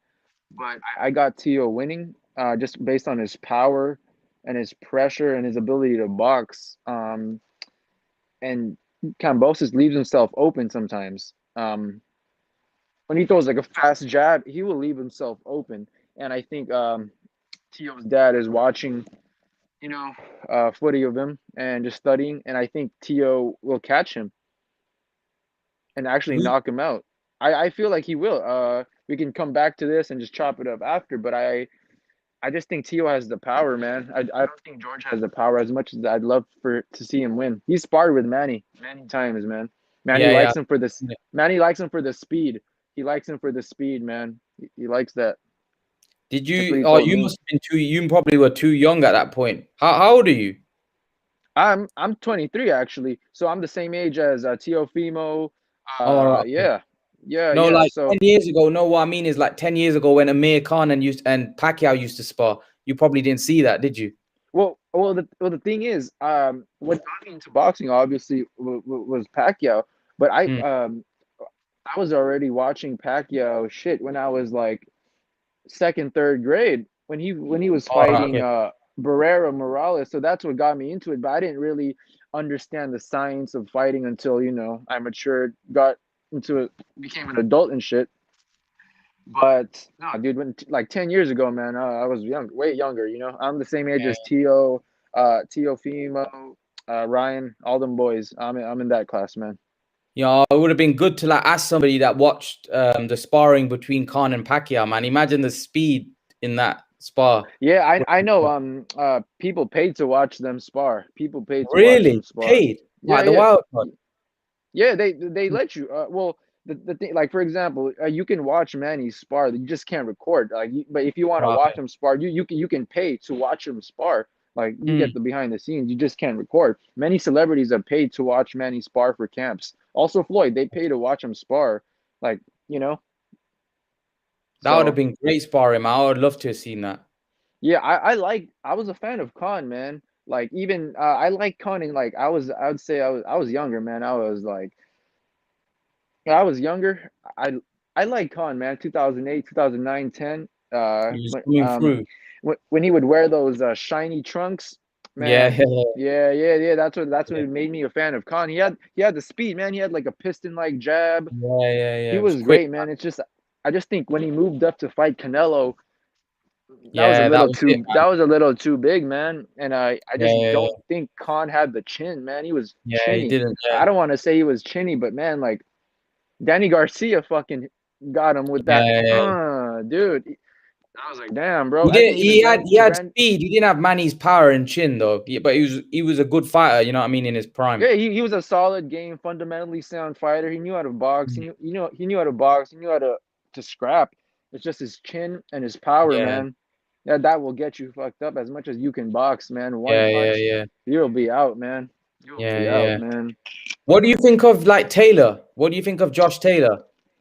I like Josh Taylor. Undisputed at 140. Mm. I think that his road to undisputed was harder than was more Crawford. challenging than Bud Crawford's. I mean, and people are saying now that Crawford will stop Josh Taylor if he goes up to welterweight. I mean, it'd be a cool fight to see. The two most recent 140s undisputed go at it, but I don't know if Taylor will carry his power to 147. But Josh Taylor in general, I think he's a solid, fundamentally sound game fighter. I'd like to see him fight Teofimo if Teo moves up. I think I don't think Teo walks through him, but I think they can beat each other. That's gonna be a really good fight. Josh Taylor's tall. He's like 5'11" or something like that. He's like 5'10", 5'11". He's like He might be 5'11". same height as Crawford. Really, he I looks don't like he's 5'11". He looks like a little taller. Do you reckon? Let me have a quick look. Yeah, I think he's a little taller than Crawford, but I know he has the length. Josh But Taylor. Teo's fought Nakatani, so I like Taylor. I'd like to see Taylor fight. Shit, He's not, he's 1.78. He's 5'9". According to his 5 foot, he's 5 foot. No, he's 5'10". that's 5'10". Because I'm 5'10". That's like 5'10". Yeah, because I'm like 179, 180, 180. Yeah, so Crawford is 5'9". So he's Crawford's like 5'9", 5'8". Yeah. Yeah, so it's like 1 inch, one inch in it. But who do you think wins if they were to fight Crawford and Taylor? At this point, I think Crawford will edge it out, and he could possibly stop Taylor. Stop him, yeah. I think he could stop him like he stopped Horn. Yeah, I agree. He's too skillful, man. He's not just skillful. Crawford, he's very vicious. Like, yeah, he puts those punches. When he gets into that southpaw stance. Yeah, man, he's dangerous. He becomes a bad man when he goes into that southpaw stance. Oof. If Josh Taylor wants to move up to welterweight, I'd like to see him fight like a Josecito Lopez maybe, or like a Adrian Granados, or even a Danny Garcia would be. I'd watch that. Yeah, but they're dangerous fights though. He's going straight for a Crawford, man. Fight. Like Garcia could beat Taylor, man. But okay, who did Danny Garcia beat at welterweight though? Yeah, I agree. Yeah, Danny Garcia was good at 140, but who? I thought he beat Danny Garcia? Porter, I thought he beat Porter. I thought he won that fight against Porter. I gotta rewatch it, but I watched that fight 2 times. I remember giving it to Porter. But it was Porter, close. I gave Porter close. I think like 7 rounds. I think I gave Porter like seven close. rounds. So 7 close fight. Something like that. Yeah. But I'd like that Taylor versus Danny Garcia, or even Josh Taylor versus Mikey Garcia. I think Josh Taylor can beat Mikey Garcia. Yeah. I think he can beat Mikey Garcia. Fight at 140. But Mikey again, like his only loss came against Errol Spence. Yeah. Mikey's I'd very like to see, it's a good fight. Mikey versus Sean Porter. I think that's a good fight. Yeah, that's gonna be it's gonna be a brawl. But you know who I like at 140? My boy Brandon Lee. I don't know if you've heard of him. Who? Sorry? Brandon Lee. He's at 140. Oh yeah, I've heard. Yeah. Asian fighter. That's my boy right there, man. He has power. He has more power than Haney. He's making a name for himself. He's at 140 right now. He fights on Showbox. Right. Okay. He's promoted by Al Heyman. No, he's promoted by Frank Warren. I forgot. That's none of my business. But yeah, he's at 140. Look out for Brandon Lee. He's young. He's 22. He has power, man. He'll be waiting for Devin at 140. Or whoever. I mean, I'd like to see him fight Taylor because he wants to become a world champion at 140. But Taylor has all the belts. I think he's a little too green at the moment, but I don't think. I'd love to see it. I've had Raymond on this channel quite a bit. He says that Brandon Lee needs to be tested properly. Yeah, that's why. But Brandon Lee has power because, like, you already know when somebody has power. Like at the beginning of his career, like Devin Haney, he has no power. His power is not going to go up to 140. His power is not going to go up to 147. It's going to have to be a boxer. But you see who has power. Who's going to bring it up? Teofimo has power. These guys that are getting back-to-back stoppages. Because Haney should have had two KOs. Haney should have had 2 consecutive knockouts already. He should have stopped Linares, and he should have stopped Gamboa. But he just doesn't have the power, man. He hasn't got power. He doesn't have the power, man. And even if Brandon Lee is, you could say, fighting tomato cans or like not top 10 ranked or not top 5 ranked fighters. He's stopping these guys, man. He has power, man. He has power. You Let me know what ask fighters you, have power. let me ask you about some fantasy fights, man. I want to ask you some fights, like some old fighters against new fighters. Marcus Maidana v like I know Devin Haney's at 135 and Linares there 135 and Maidana was a 140, 147 really. But just say if Linares is fought at 140, if Maidana fought Linares or Haney or Lopez, right? Who would or even Maidana against Josh Taylor, right? Against Ramirez, all of these guys, Prograis. Break them down. How do you think those fights would go? Man, I like Maidana, man. Yeah, Maidana was a monster. I felt like he should have kept going. It's just those Floyd Mayweather checks Yeah, got him rich, man. you know, you're gonna get comfortable. You don't want to train anymore. But man, Maidana in his prime was a deadly puncher, man. Maidana was a big welterweight, man. He was big guy. like towards the end of his career, dude became a weight bully. You know, Maidana was a big guy. If Maidana in his prime fought Devin Haney, man, man, he could possibly knock KO him, man, with that one, because Maidana has one punch power. He does. You see how he hurt Floyd and like Floyd's tooth went fucking flying out? Yeah. If Maidana fought Haney, man, I say Maidana could possibly stop Haney. And I like Haney. Haney's a good, fundamentally sound boxer. It's just all the crap he's been talking, man. He's a fraud right now.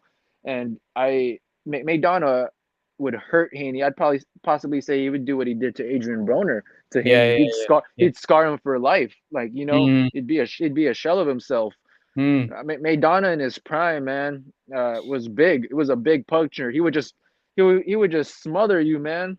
He would just smother you. And Haney right now, just what I've seen from him, getting wobbled from that Linares punch. And Linares isn't known for being a heavy puncher, although he did drop Lomachenko. But, you know, that's with timing and the proper punch placement.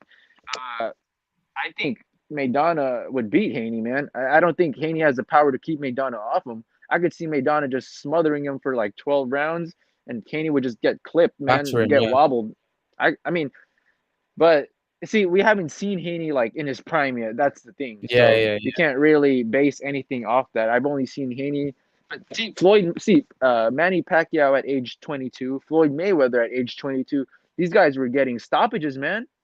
Yeah, man. So I can't really say Devin's the next Money May. If anything, Teofimo Lopez, I see more of Money May in Teofimo than Devin Haney. But I got Maidana stopping Haney, not possibly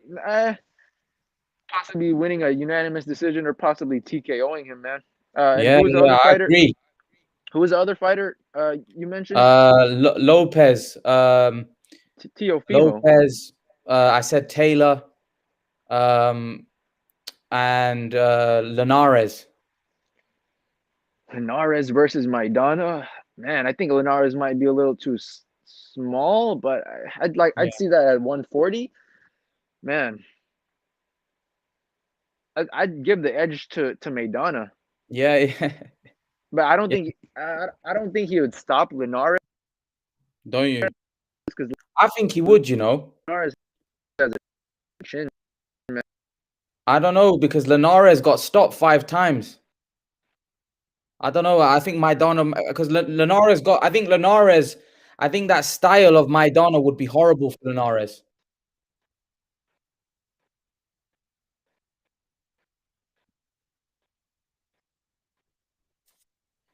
You're cutting off, bro.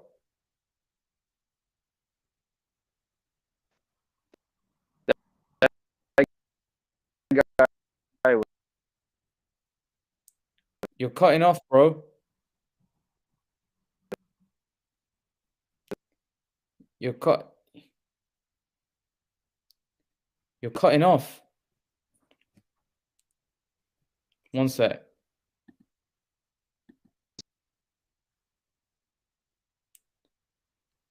You're cutting off. I don't know what's going on.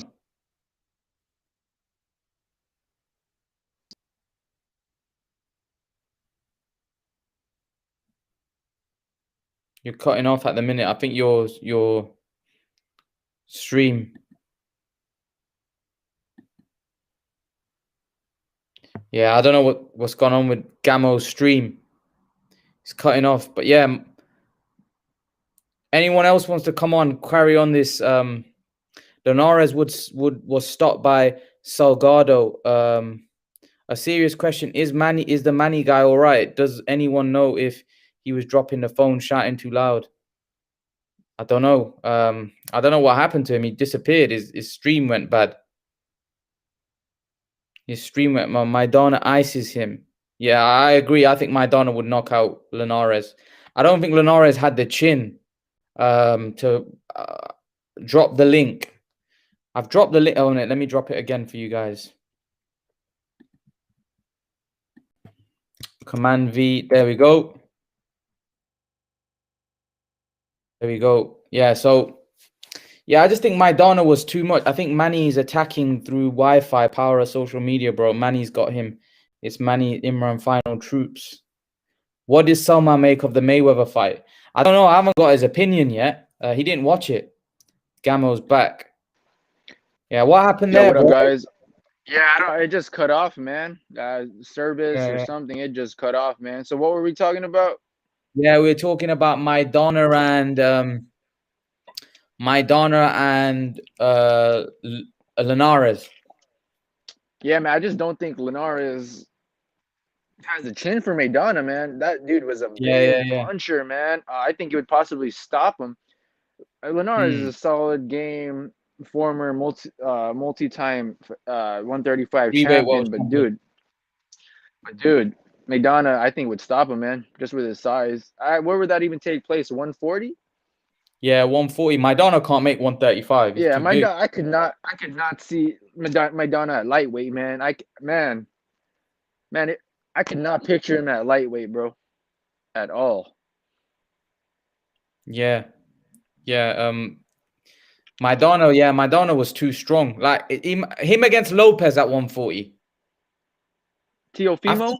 Yeah, I think it's the size of Maidana. I think because these guys aren't that big, and Maidana literally had a great chin and he was powerful. He was like, for me, in the last 10 years, Maidana's been one of the biggest punchers at 140, 147. Oh yeah, definitely. Definitely. Maidana and Teofimo. See, the thing is, we haven't seen Teofimo at age 25, age 26, like in his prime. So I can't go. I just can go off with what I see right now. But man, Teo's big. Teo's a big guy too, man. I could see Teo going up to 154. You know, Teo's a big dude, man. His physique. But I can't. Teo versus Maidana. I just haven't seen Teo's biggest. You know, his prime. I'd have to see him at 140, at 147. But shit, man, Maidana was just, definitely the biggest puncher, one of the biggest punchers in the May-Pac era. Yeah, definitely, man. A good fight would be a prime 2017 Thurman versus Maidana. That's a punch out. That's a punch out because Thurman's a great. I think Thurman's the puncher of this generation, of this class. You know, with the Spence. The only problem is Thurman chin as well is suspect. Yeah, man, into the body. He's weak to the body, man. Body, and I don't know whether, like, when I saw Lopez Josecito give Thurman a lot of trouble, and not just that, you remember Collazo hurt him to the body as well. Luis Collazo did hurt him to the body. Yeah. I think Robert Guerrero got him too a couple times. I don't know, man. I think Maidana might be too strong. I think Maidana would be too strong. I wish Maidana went on, man, to fight until 2018 would have been cool. I think he would have beat Timothy Bradley. I think he would have beat a lot of guys, man. He would have beat Claudia. He would have beat a lot of dudes, man, just with his size, and he had the chin, man. Big guys like that, they got the chin. Big guys like that, they got the chin, man. Like, oh mate, he had a chin. Did you watch his fight? Did you watch? I think when did he fight Khan? That was I think 2011. Yeah, 11. Yeah, I think it was 2010 or 11. 2010.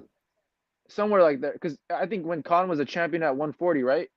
Yeah, he yeah. was champion at 140 when Tim Bradley was champion at 140. Yeah, That was yeah, like 2010, 11, around there. Yeah, I remember that. That was one of the best fights I've seen. Oh, what Yeah, a fight! yeah, What a fight! Khan showed his speed, man, but Maidana showed his power, man. He showed his power, mate. He showed like he Yeah, hurt. man. Khan hurt him in the first round, put him down. I thought the fight was over. No, dude, when I saw that, I was like, oh shit, but I knew. And then they can't, and then he comes back, and then they go at it. Yeah, I didn't think Khan at that time, I didn't Khan's chin wasn't like tested yet, until yeah. later in his career. But I still didn't think he was gonna knock him out like that, man. I didn't think Khan was gonna stop him. I thought he was gonna outbox him to a UD or something, but that was a good fight, man. That was a classic Khan Maidana fight. That's one of the all-time. That's one of the, in the UK. I'm in the UK. Like Khan got a lot of respect for that fight because a lot of people thought Maidana would knock him out. Yeah. And that was like a war. Like he went to war with Maidana. Like he went toe to toe. That was an unbelievable matchup. Yeah, even Khan Danny Garcia was a good fight. I like that. Oh fight. yeah, Khan, man, that was a great fight. Yeah, Khan Lamont was a good fight. Yeah, they went at it. I'd like to see Khan versus Kell Brook. I mean, it might be a little too late, but I think the UK deserves that fight, man. I think they will happen. What do you make of the heavyweights, man? Fury Wilder. Man, I think, Wilder, man. I lost so much respect for Wilder, man. Man, just like slowly, and I wasn't even trying to lose respect for him. It's just all of the excuses he's been making and all of the cap he's been doing. I think Wilder is gonna.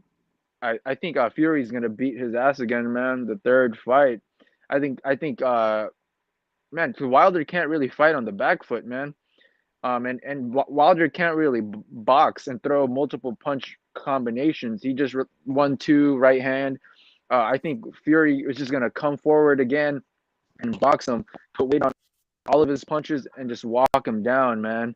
The only way Wilder can win is if he lands that one punch, lucky punch.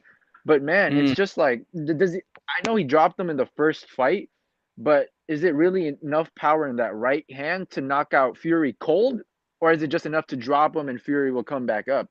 See, I wanted to see AJ versus Fury, but then this whole fucking arbitration happened. I was keeping up with the whole thing. And I'd like to see AJ fight Usyk. Shit, I like Usyk, former undisputed cruiserweight, good boxer, really good boxer. But man, the heavyweight division, I think it woke up, man, since the Klitschko's and the rise of AJ and the return of Fury, and the emerge of AJ and Wilder coming up with the 10 defenses, but most of them were tomato cans, except like Luis Ortiz. And then when he finally stepped up to somebody that could box fundamentally sound, this dude gets exposed. I don't want to say exposed. It's just Wilder didn't show me that he was on that level, man.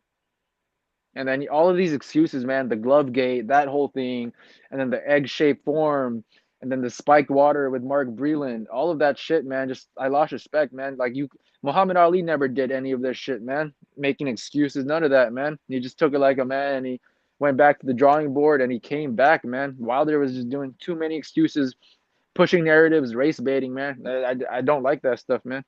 It's just toxic in boxing, man. But I got Fury winning. But the heavyweight division's lit right now, man. I like Andy Ruiz, man. I'd like to see Andy Ruiz versus Wilder. I think Ruiz could possibly outbox Wilder, man. I like that fight. That's a good PBC fight. And I like Usyk versus Andy Ruiz too. They're the same height. They're like 6'2". That's a good fight. But best resume in heavyweight right now, I would have to say AJ, man. AJ's fought the ranked dudes. He's fought the best competition. Yeah, man, I think AJ has the best resume. But Wilder, I think his power is a little overrated, man. But man, that's just my take on it. So David, how are you? All right, guys. I can't actually see the other guy. What I can see him none. What you can't see Camo. Are you in? Sorry, mate. Scotland. He's in Scotland. Oh, you're in Scotland. Scotland. Okay. Yeah. Josh Taylor. Josh Taylor. Yeah, man. Yes. I can't recall any other fighters right now from Scotland other than Josh Taylor. And I've got a question for you, mate, anyway. You said you were a Pacquiao fan. Yeah. Can I actually show you guys something? I know, I was just going to ask, what was your hardest fight to watch Pacquiao win? What his biggest struggle? I can't really hear you right now, man. It's kind of cutting off. What are you saying, David? I'll pass it on to Ask him. What is the hardest fight for him as a fan to watch Pacquiao win? What the toughest defeat Pacquiao had to watch? For me, as a Hatton fan, it was against Pacquiao to see him be knocked out like that. You know what I mean? Yeah. What fight was, as a Pacquiao fan, what fight was hard for you to watch? So, like, you know, when Pacquiao was knocked out to Marquez, the hardest fight for you to watch, like, where were you nervous when you got knocked out to Marquez? Honest, I was watching that live, man. I was watching that live. Most of his fights I was watching live. I've been to I was at the David Diaz fight, but to be honest, I was worried in the Thurman fight. Shit, because that was recently his oldest fight he fought, and dude, Thurman has power. Thurman was hitting him with everything, with the kitchen sink, everything, man, and Manny was just eating up those shots. And I was honestly worried for the Thurman fight, like, honestly, because Thurman was the top welterweight, you know, at that time. He gave it his all. He gave it his all. Yeah. Thurman, I was worried for the Thurman fight, definitely, because of what Thurman brought to the table. Not as much as the Broner fight, not as much as the Matisse. Horn roughed him up. Going back to his resume, the Floyd fight, I wanted him to win, but I knew what I was going to see from Floyd. See, the Marquez fight, I wasn't really worried or anything because they were the same size, nothing too big. It's just that Marquez caught him with that I think it was that right hand, man. Yeah. And if you watch the video, I'm not trying to make excuses for anything, and Manny has said this himself recently too. If you watch when he got knocked out, Marquez kind of stepped on his foot. Like, if you watch the video, he kind of stepped on his foot going forward. Not trying to cap or anything. He got him clean. But if you watch that video, he stepped on his foot, like, and Manny went forward. He stepped on his foot a little bit if you watch it. But he did get him clean. But Manny brings that up so many times. He's like, oh, he stepped on my foot. Like, if you watch it closely, like, watch it. But in recent fights, the Margarito, when I was watching the Cotto fight, man, we were worried for Manny. We were worried for Manny that fight. Because Cotto was a killer, man. Cotto in his prime. And it was just, and Cotto only had one loss at that time. So definitely the Cotto fight, I was watching that live. Because Cotto won the first round too of that fight. Yeah, he did. The first time I ever heard of Cotto was when Mayweather beat Tszyu, and he said ringside, "This means that I'm ready for Floyd Mayweather and Tszyu." That was a way back in about 2003, 4. I can't even remember. Can't even remember when that was. But I see Tszyu's son's fighting as well now. Tim Tszyu, yeah. Yeah, Tim Tszyu. He's a good fighter. He's a very good fighter. Tim Tszyu actually sparred with Manny. Is it? If you look it up, they sparred. Tim Tszyu sparred Manny Pacquiao for, I forgot what camp it was. It was for one camp, but you could look it up. And Tim Tszyu gives his take on the sparring and how it was. Yeah, you can check it out, man. And I know Tim Tszyu is like a big guy too, so shit. Yeah, he is massive. It's huge. Yeah, I think he sparred him for the Horn fight, or was it the? Did you watch the Cambo Hatton fight? Did you watch the Cambo Hatton fight? I don't know if you can hear me, man. Yeah, he can. I think he can. Yeah. Did you watch Ricky Hatton's sons? Yeah, his debut fight. Yeah, I watched that fight. I like. Can I gas out Cambo Hatton? It's the Cambo Hatton debut fight I'm speaking about. Ricky Hatton's son. His son fights now. You know Ricky Hatton's son, Campbell Hatton. Yeah. Have you seen him fight? Have you seen him fight? He had a recent fight. I didn't watch his recent fight. No. I didn't watch. I know he fought though. You're a boxing journalist all round, right? So, what do you make of all the people saying Floyd's a runner, because that's similar to the way Muhammad Ali danced about the ring as well. He kind of skipped round about people, and he did like the way Floyd goes round side skips round his opponents. Do you class Floyd as a runner yourself in the fights?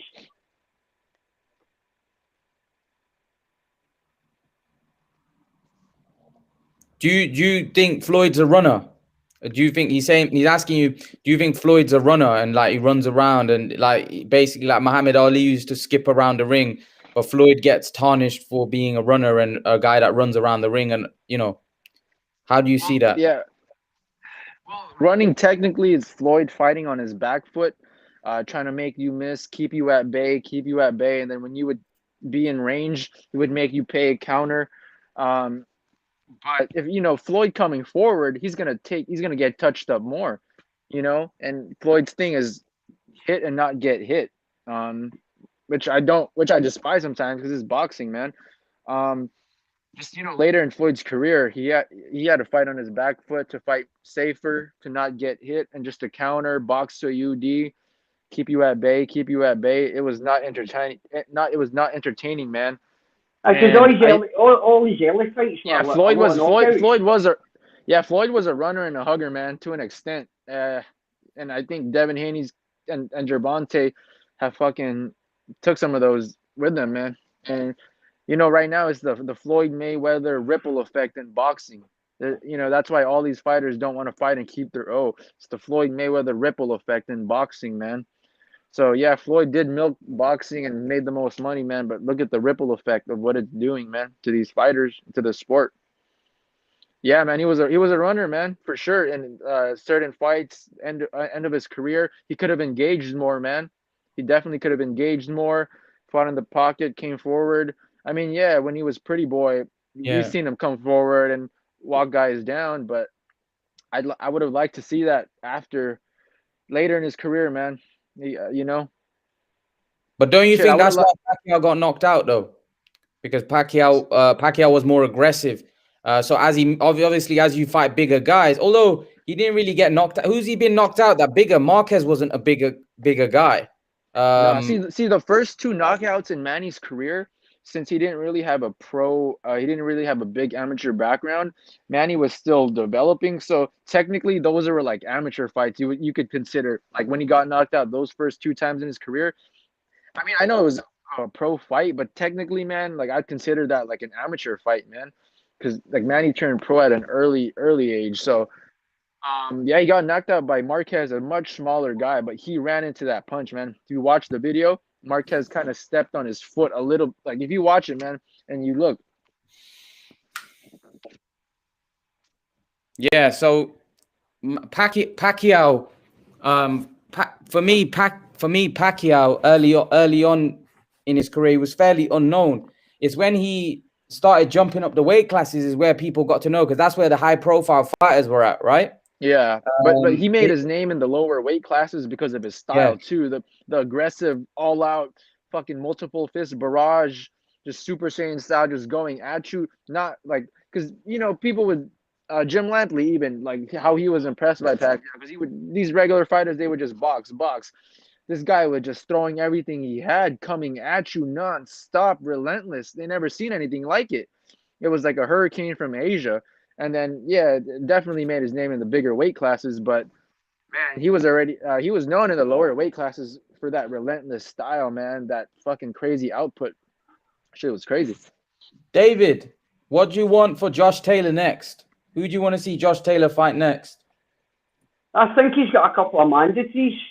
Well, he's got a mandate. He's got Josh Cattrall. Yeah, but I noticed there was another one that popped up. I seen there was a lightweight, well, we call it lightweight, where it's super lightweight for the interim IBF. What's Cattrall? Is he IBF? Yeah. Cattrall IBF. I think he's IBF. There's another interim one coming up for one of the other belts that Josh has got. So I don't know if he's going to be. You know what it's like. There's so much corruption in boxing as well. Who do you want to see him fight? Who do you want to see? Personally, I would love to see him fight Lopez. Lopez. I would really like to see it. Just because Lopez is speaking a lot of garbage, basically, and he's all this undisputed talk as well. I know he should technically be undisputed. There's no doubt about that, but obviously he's not actually undisputed because he got a franchise belt. And the reason, I didn't know this recently, not that long ago, that the franchise belt was given to champions shows they didn't have to fight mandatories. Shows they always had their WBC belt. They didn't have to fight WBC mandatories. That's why they give them the franchise belt. But it's a bit unfair. You know, Lopez technically should be, as Eddie Hearn has said many a time, he should be undisputed, but unfortunately Lopez is he's not. I got Lopez as undisputed, man. I totally get that. I get that. As a real belt. Who you got winning that fight? Both of you. Lopez v. Taylor. Who wins? I say 50-50. That's 50-50, man. It's 50-50, man. I need to see how Lopez looks against Kambosos. 50-50, but like your boy there, like he goes for his boy. I'd go for Josh. You know what I mean? I've got to back the Scott up. You know. Definitely. 50-50. You think it's 50-50? I don't know if it's 50-50, man. I think Taylor would be favorite. Taylor's bigger, you know what I mean? And he's bigger. Lopez is going to I think Lopez is going to be jumping up as well, which knows if Taylor's going down, you know what I mean? So he's coming up, so it's a harder task for Lopez, obviously. You know what I mean? But hey, 140 for Tszyu is nothing, though. Yeah, it's true. I don't know. It's a good one. It's a good fight. It's a good fight. I think Lopez could win. Taylor could win. It's a good one. I'd like to see David. I wouldn't like to see Taylor fight Crawford. I don't think that's a 50-50 fight. I think that's I would favor Crawford. I actually put a comment up earlier on.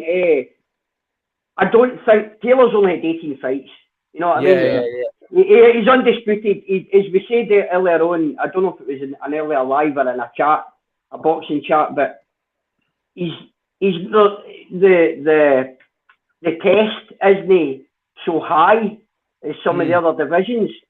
18 fights and you're undisputed, you know what I mean? It's like it's great, it's amazing, like, but I don't think he's quite at the Crawford stage yet. I've got to agree with you there. Oh I think that's Crawford would stop him. Crawford would stop him. It's too early.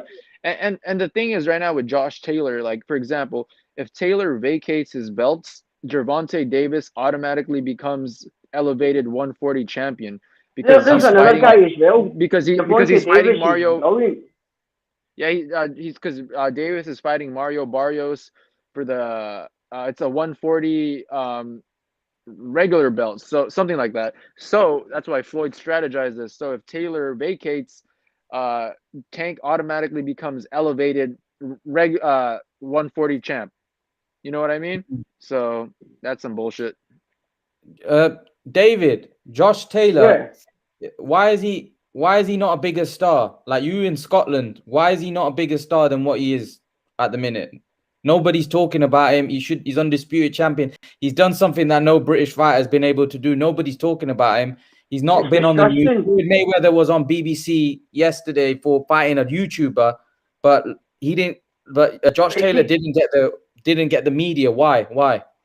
I don't know. But the only thing I can say is, I mean, your boy that's on the live race here, he's over the pond. You know what I mean? And they're all talking about him.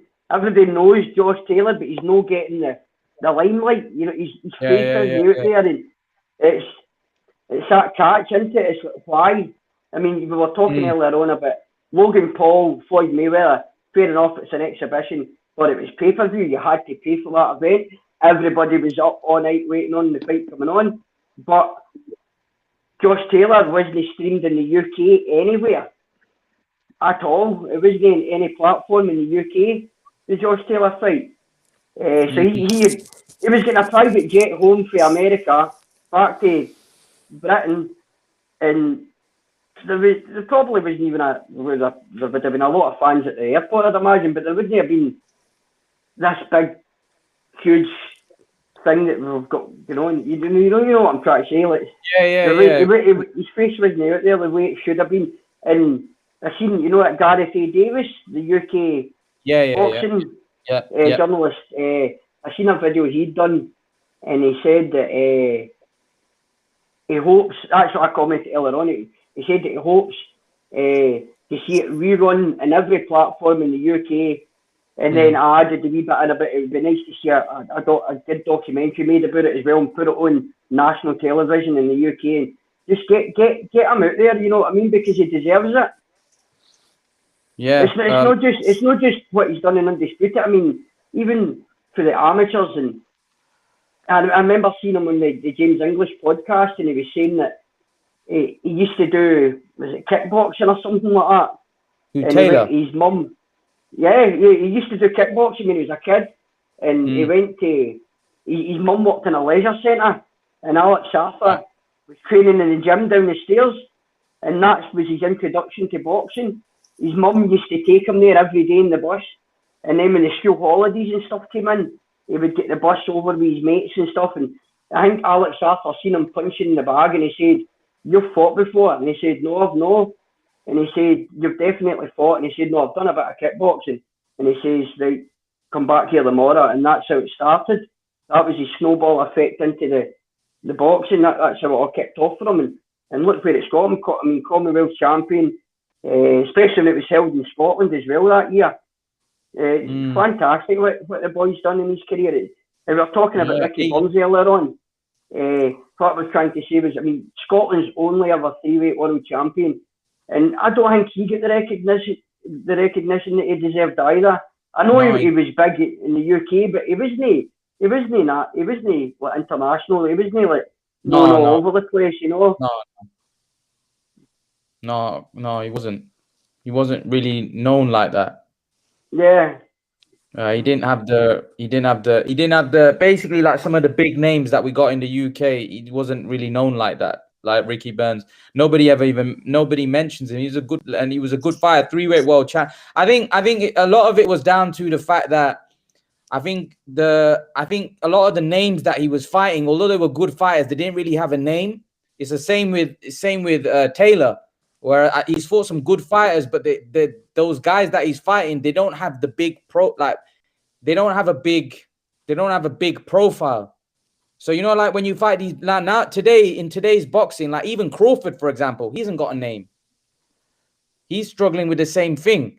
So, and Crawford's an unbelievable fighter. A lot of people have him number 2, pound for pound, but he doesn't really have a name. Nobody really knows, like, apart from the hardcores, nobody really knows Crawford like that. Ray, what's your take? How you doing, lads? You okay? Good. How are you?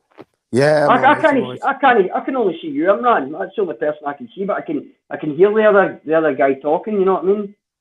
You can't see it. Why can't you? Ray, can you see? I can see Davey. Yeah, I can see him. No, I can only see. I can see. It's like a black screen, but there's nobody there. I don't know. It might be his phone. Yeah, and probably something to be phone. Yeah. Probably. Yes, go on, Ray. Yeah, so is this about Josh Taylor, yeah? Yeah. Yeah, I mean, Josh Taylor for me, that win against Ramirez puts him in the top 10 list of all-time British fighters.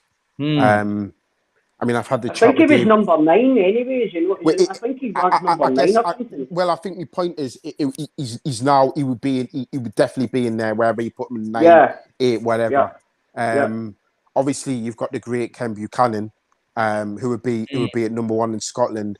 But as I've already said before on your show, man, if he goes and wins a world title at welterweight, or he becomes unified at welterweight, wins more than one, he has to be the greatest Scottish boxer ever. It'll be very difficult for him to be undisputed at 2 weight classes. Oh yeah, you know, but for him to go and win a valid world title at welterweight, and then unify it that way, you would have to take your hats off to him. But what he's done in 18, 19 fights is absolutely unbelievable. And I've said before on even on our show, man, you know, he should be loaded all over BBC, Sky Sports News. For me, he should be winning the BBC Sports Personality of the Year. it should be just handed to Josh Taylor. I don't think anyone in the sports calendar year's done anything close. It's just hard. It's just hard to break through like pop culture and sports, man. When you can break through sports and pop culture, like what Ryan Garcia did, that definitely makes you more mainstream, man. I think Josh Taylor definitely deserves this, more press and all this mainstream attention. Yeah, it's just hard, man. But I just think the priorities, it is a business at the end of the day, boxing, and the priorities in this country have been on other things in boxing. Josh Taylor, for me, his fight should have been televised, or at least a replay should have been televised. And why it wasn't on TV for the mainstream to watch is just criminal. I think it's Bob era, man. It's like I don't think he really believes in the Scottish fan base. Even with like Teofimo, he doesn't believe the Honduras fan base is there. Bob Arum they only go out of their way to really promote when they know there's a country behind them. Like he was trying with Lomachenko, like he did with Pacquiao. That's what I think their marketing strategy is. I've got to disagree with you there. I just think Bob Arum he's an old man. I just don't think he follows them one way. I think that's why the likes of Eddie Hearn are miles ahead of him. I think he's been a great promoter, Bob Arum. I just think that he doesn't probably know how to promote a fighter in the modern era. I mean, you talk about having a cool country behind you. The reason why I slightly disagree with you is because with Tyson Fury, you've got travelers who are all over the world, and then you've got the British fans, and I wouldn't say he's he's done okay with Tyson Fury. He's not done tremendously well by all accounts of the numbers. So that's where I think probably Eddie Hearn's streets ahead. I always said if someone like Deontay Wilder was with Eddie Hearn from the start, everybody in America would know who he is. What do you guys make of the Wilder's are you in America, brother? No, I'm in the UK, same as these guys. Okay, yeah, Wilder's pretty known here. It's just that he's not at that. I'll tell you what. Level. There was a clip, you need to see it on YouTube, where they're going around America. They're asking just general people, "Do you know who this man is?" I've seen that. Yeah, and what they're saying, Davey. They know Wilder, but they knew Fury. Exactly. Yeah. And you've got to remember, if you're the WBC champion, yeah, which is the best belt in it's probably the most prestigious belt of all the four governing bodies, you should know who that champion is. Especially I'm quite sure somebody that Eddie Hearn stopped and said, Deontay Wilder, and somebody said, is he a football player or something? Yeah. Some silly answer. Yeah. I don't think he's. Guys, that was a long time ago, though. That was a long time ago. I think that's when AJ and Wilder was talking about fighting Imran, I think. AJ Wilder. Yeah. But I don't think that was a long time ago. I don't think it's changed all that much. I think Wilder's got much bigger now. I wouldn't say he's a household name. Well, but who's a household? When you say that, Spence isn't a household name. He's not, and that's my point. Crawford's not a household name. Who is a household name in America? Canelo. With Wilder being in the ring with Fury, I think that automatically boosts his popularity straight away. You know what I mean? Because everybody's watching Fury and Wilder's there. But this is my point. That's Imran. That's my point. The Americans, their own fighters are on household names, not like they used to be in the 90s, the 80s, the 70s. That's my point. So my point is, they could have Bob Arum, they could have Al Heyman, but they on promoting these guys. Al Heyman is very good at getting people the fights and the money they deserve, but I wouldn't say because obviously he's not a promoter. I would say he's a manager. So Eddie Hearn leads the way in promoting. And if these guys were with Eddie Hearn, they would be well promoted and well known in household names. I remember Josh Taylor saying, I think it was on the James English podcast again, the reason that he decided to go with Top Rank was because they could get him these chances quicker than what Eddie Hearn. Eddie Hearn's a slow track, like he kind of takes you along at the pace that he thinks you should go at, but Josh Taylor wanting to be where he is with only 18 fights, he knew he wanted to be there, but Eddie Hearn wouldn't have got him there in 18 fights. The thing is, he went with Bob Arum when he he was just about to, or yeah, just beat, or was just about to fight McGuigan, I think. He left McGuigan, wasn't it? Yeah, but he was just to fight Regis Prograis. So once he won the World Series of Boxing, obviously the world of his oyster. Eddie Hearn wouldn't have took his time with him. Yeah, totally. Why not? Because the next fight after the mandatory against a Thai fighter was inevitably going to be Ramirez. So I can't really see that. Apparently Ramirez was supposed to be in the Super Series, but he pulled out. That was in the James English podcast as well. Yeah, he was. Josh Taylor said in it that I think Ramirez knew that he wouldn't beat me in the fight. It was someone kind of sarcastic that said that, you know. Every boxer would say that. I mean, Josh likes to get in your head, as he makes obvious. Yeah, but I think for me is once he had won that, he was always going to have the next. He was going to have in the next two fights, or the next fight after that was going to be for the undisputed. Yeah. So he was never going to be taken slowly. Yeah. You know what I mean? I think boxing now has become. It's not about how good you are. It's about how famous you are. How many tickets you can sell. Yeah, that's true. I think Ryan Garcia, for example, Ryan Garcia has never been a legitimate world champion, right? Yep. Taylor's obviously undisputed, but I reckon Ryan Garcia's made way more money than Taylor. And in terms of like name, he's far more well known than Taylor. I don't know whether you guys would disagree or agree. I reckon he's made more money than Taylor. He's a bit of YouTube fanatic as well. Garcia, that's what I mean. He's out there, you know, he's in the social media genre, if you want to call it the generation, the social media. And this is what all the up and coming young fighters, like maybe say you're 14-year-old just now, and you're just starting your amateur career, and that you're going to be coming into this professional social media world. So do you think that's Taylor? Do you think Taylor needs to up his social media game then? What do you think? Possibly. Yeah, can you hear me, guys? Possibly. Yeah, we can hear you. Yeah, so I'm young. I'm 23. See, the thing is nowadays, you need to get you need like a marketing agent to promote you. You need to promote your image. You know, you need to break through with pop culture. You got to see what's trending, things like that. You need a team round about Josh Taylor. Yeah, since Josh Taylor being from the UK, you know, it's a little different here in America. There's like an industry with entertainment and music, modeling, acting, things like that. It's the same in the UK. Yeah, and Ryan Garcia has broke through that industry. He's broke through that market, and you see his reach. It's big. I think Josh Taylor definitely has the same capability. He just needs like the right promoters and team and agents, and he needs to be more outspoken and just promote yourself, you know? I definitely think Josh Taylor can be a big household name, man. I think Taylor can go all the way up to 154, man, and win titles there. Really? I'm not sure, man. That's big. That's big. Yeah, I mean, to 154.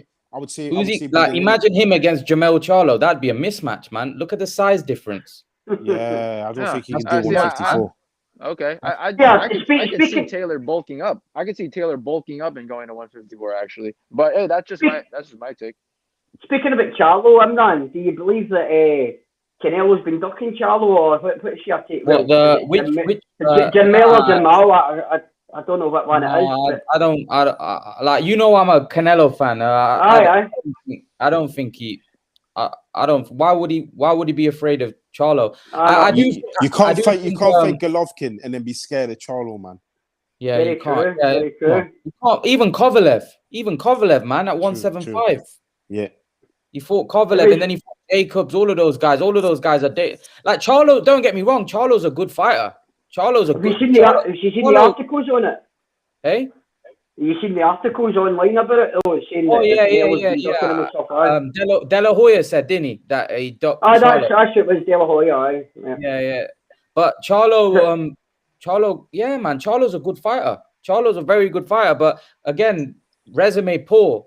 I think Jamel is doing the business. He's going to become undisputed. I think he'll beat Castano.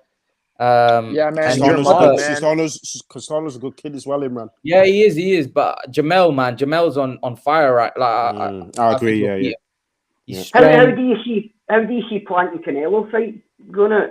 Canelo. How do you see that playing out? Canelo and yeah. Plant, yeah. Canelo's too strong. Plant's good at moving his head and stuff. Yeah, he's good can though. Move, you know. Yeah, he's a good fighter. He's fast. You know what? I actually think Plant will be a more difficult fight than Billy Joe. I think Plant's a natural 168, and Plant moves. You know, the first time I saw Plant fight on the Pacquiao undercard, and the guy looks sensational. He looks sensational. After that, his performances have dipped a little, but his win against Utsakatsi, you know, when he won the title, Plant. That was a great win. That was a great win.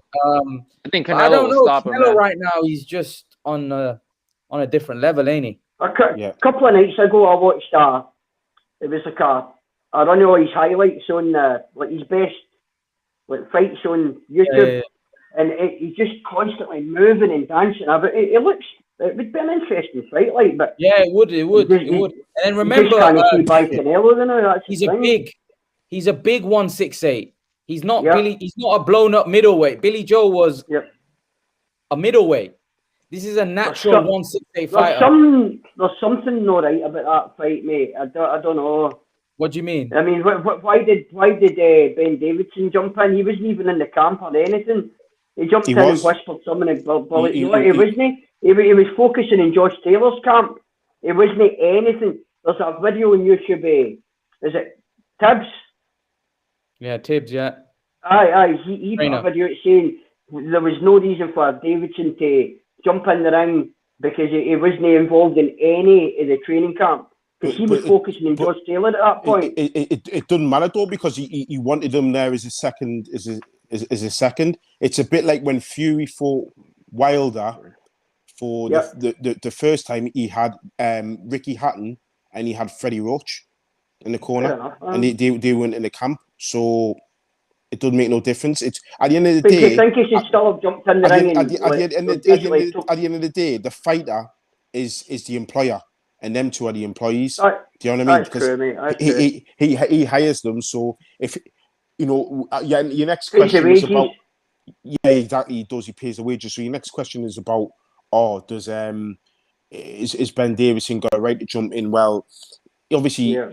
He's got to protect the fighter. He's jumping in for a reason. He's obviously getting paid for. Yeah. I mean, my opinion is it's Mark Tibbs' corner, so Mark Tibbs should call the shots. That's just me because I'm old school.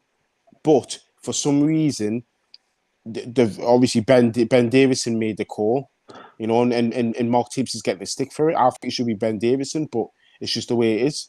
Whether it's to do with the MTK connection. Talking about old school, see all this. 145, all that. Can I talk? I'm still lightweight. Oh well, I'll go with it. I just trying to get my head around all that. Yeah, I'm carry on, man. I'm all right with the numbers. I mean, for me, it's like welterweight, not super lightweight. But I know, our American friends in Canada or what have you will still call it super lightweight. Super lightweight, junior welterweight. No. For me, it's super featherweight and stuff like that. So, but that's again, they see everything's in pounds. Welterweight's like a 10-stone division, kind of thing. That's what it was called, wasn't it? A 10-stone division or something. Yeah. It was the one. Yeah. Yo, Imran. Yeah. Can I show you something, man? I was going to show you earlier. When we were talking about Pacquiao. Can you make me the full screen? Is that possible? Yeah. Listen, guys, I'm going to jump off just now anyway, right? Oh, how do I? Right, catch you in a bit, Davey. Yeah. Take care, guys. All the best, man. Cheers. Take care. See you, guys. Bye. See you. How do I do this? One sec. Let me just see how I do this. How do I flip the camera? Let me see. One sec. Oh, there you go. Yeah, there you go. There you go. Oh, okay. Video output, front camera. Okay, hold on. It's switching. Oh, back camera. Yeah, hold on. Can you see now? Let me see. Yeah. Yeah, can you see? Okay, check it. Let me show you this stuff right here. So check it. You know, we got some TMT masks right here, even though it's still money team. So check it. Yeah. This This is from the De La Hoya fight right here. Oh, This is is from it? the De La Hoya. Yeah, this is from the De La Hoya fight right here. All right, check it. That's from the De La Hoya Yeah. fight. Let me show you this real quick. Hold on. This is from the Floyd fight. This is from the Floyd fight. Oh, yeah. I All right. remember that Yeah. T-shirt. Yeah. This Yeah. from the Floyd fight. Yeah, I got 2 of those. This is from the Floyd fight. These are rare, right? Right. This is from when Manny was training for was this for which camp was? I think this was for the Algeria camp. And this was for Kodo. Right. They made these for Kodo. I got another one from this is from the De La Hoya fight. If you watch, like they're wearing this walking into the ring. All right. This is also from the Kodo fight. Team Pacquiao. This is from when he fought in China. They made this when this is from China. And then this was from fight too. This is what he was wearing from the Kodo fight. Yeah. This is from the Kodo fight. All those. This is from You Algeria got all those too. men. That's USA. And then I got this right now. I got another one that I'm rocking. We got some TMT as well in here. Got some Loma gear as well. This is like the Lomachenko Venom gear. We got more Pacquiao gear right here. MP when he was on Nike. People forget Pacquiao was the face of Nike boxing. They launched together. So yeah, man, I just wanted to show you that, man. So we ready, man. Team Pacquiao, baby. We taking down Spence no matter what it takes. That's I can't wait for that fight. I'll be honest with you, I can't wait for that one. That's definitely for me the biggest fight of the year. Yeah, fight of the year, man, because we already saw Wilder Fury, man, 2 times. So Pacquiao, Spence, that's not man. fun. So yeah, I'm hyped for that fight, man. Shit, what do you think right now? Break that fight down for me. How you got that? How do you think that one goes? Who do you see winning? Like how do you? I know you said I think you said you're picking Pacquiao. How do you see that fight playing out? Man, I could see that fight playing out in 6 different ways, man. 7 different ways, man. Depends which Spence shows up, which Pac shows up. Great show once again, man. Brother. One question for you, brother, before you leave. Josh Taylor versus Manny Pacquiao if he went down to 140. Because he can make 140. If Pacquiao went down to 140. Yeah, at this age, 42. Versus Josh Taylor. Do you think he could take Josh Taylor? Yeah, I would go for Taylor.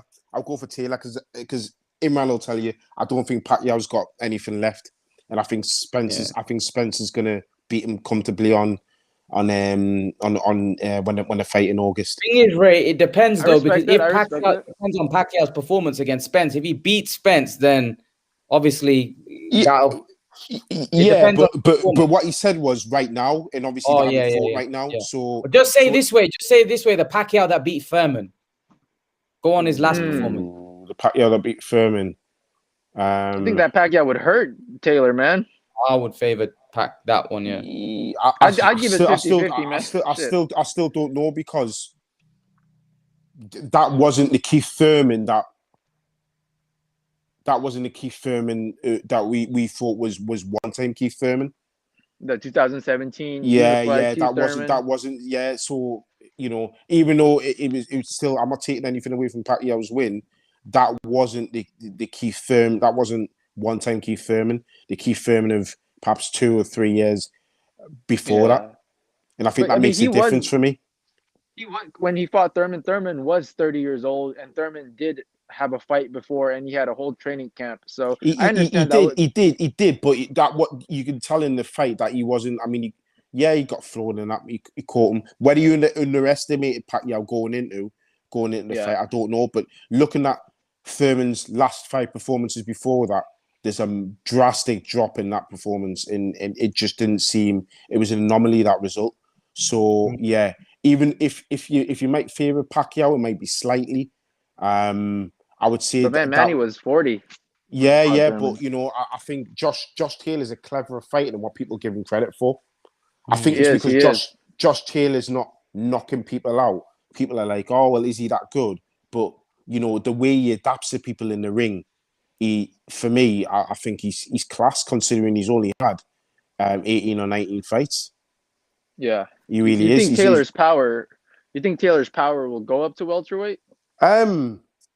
He doesn't really base his game on power though. You know, if you look at that knockdown of Ramirez in the second round, he has some power. He does, yeah. but his game's not all about power. You know what I mean? So he's really about accuracy and timing. He's a good speed. boxer, yeah. Yeah, and because his punches can be so quick, don't forget it's the punches that you don't see coming. They're the ones that can do the most damage, and they're the ones that can knock you out because you don't see them coming. And that's what happened with Ramirez. Obviously, he didn't knock him out, but the uppercut, and he didn't see it coming. What he did was he pushed him. Yeah, he used his forearms to create space, and then landed that uppercut quickly. Ramirez didn't see it as he was taking the steps backwards, and that's what happened. So that's where I see it. But anyway, guys, this has been great, man. Imran, keep up the good work. Yeah. Cheers, man. Yeah. I'll see you soon. I'll probably catch you later, brother. Take care. Yeah. Take care. Yeah. What time is it there in the UK right now? 10 o'clock. 10 p.m. Okay, it's about to be 2 p.m. over here. Okay. Oh, is it? Is it Tuesday there? No, Monday. Monday. Okay, yeah, it's Monday here. Oh, okay. Right. Let's do a quick. So, yeah. I can't remember what we were talking about, but yeah. Yeah. How Pacquiao Spence would go? Like how many different how many ways it could go? I could see that fight honestly going like shit. 8 different ways, man. There's 8 different ways, man. It just depends how it goes. That's why this fight is so intriguing, man. I think Pacquiao has a better chance of beat.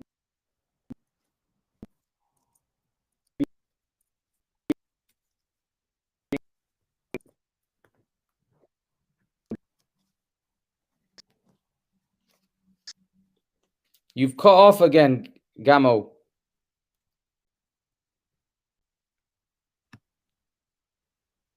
Guys, you know what? I'm gonna end the stream. It was good speaking to all of you guys. Gamo, leave your details in the thing, and I'll contact you. And we can do this again. I really enjoyed your company. But yeah, guys, see you soon. Take care, and I'll see you guys in the next.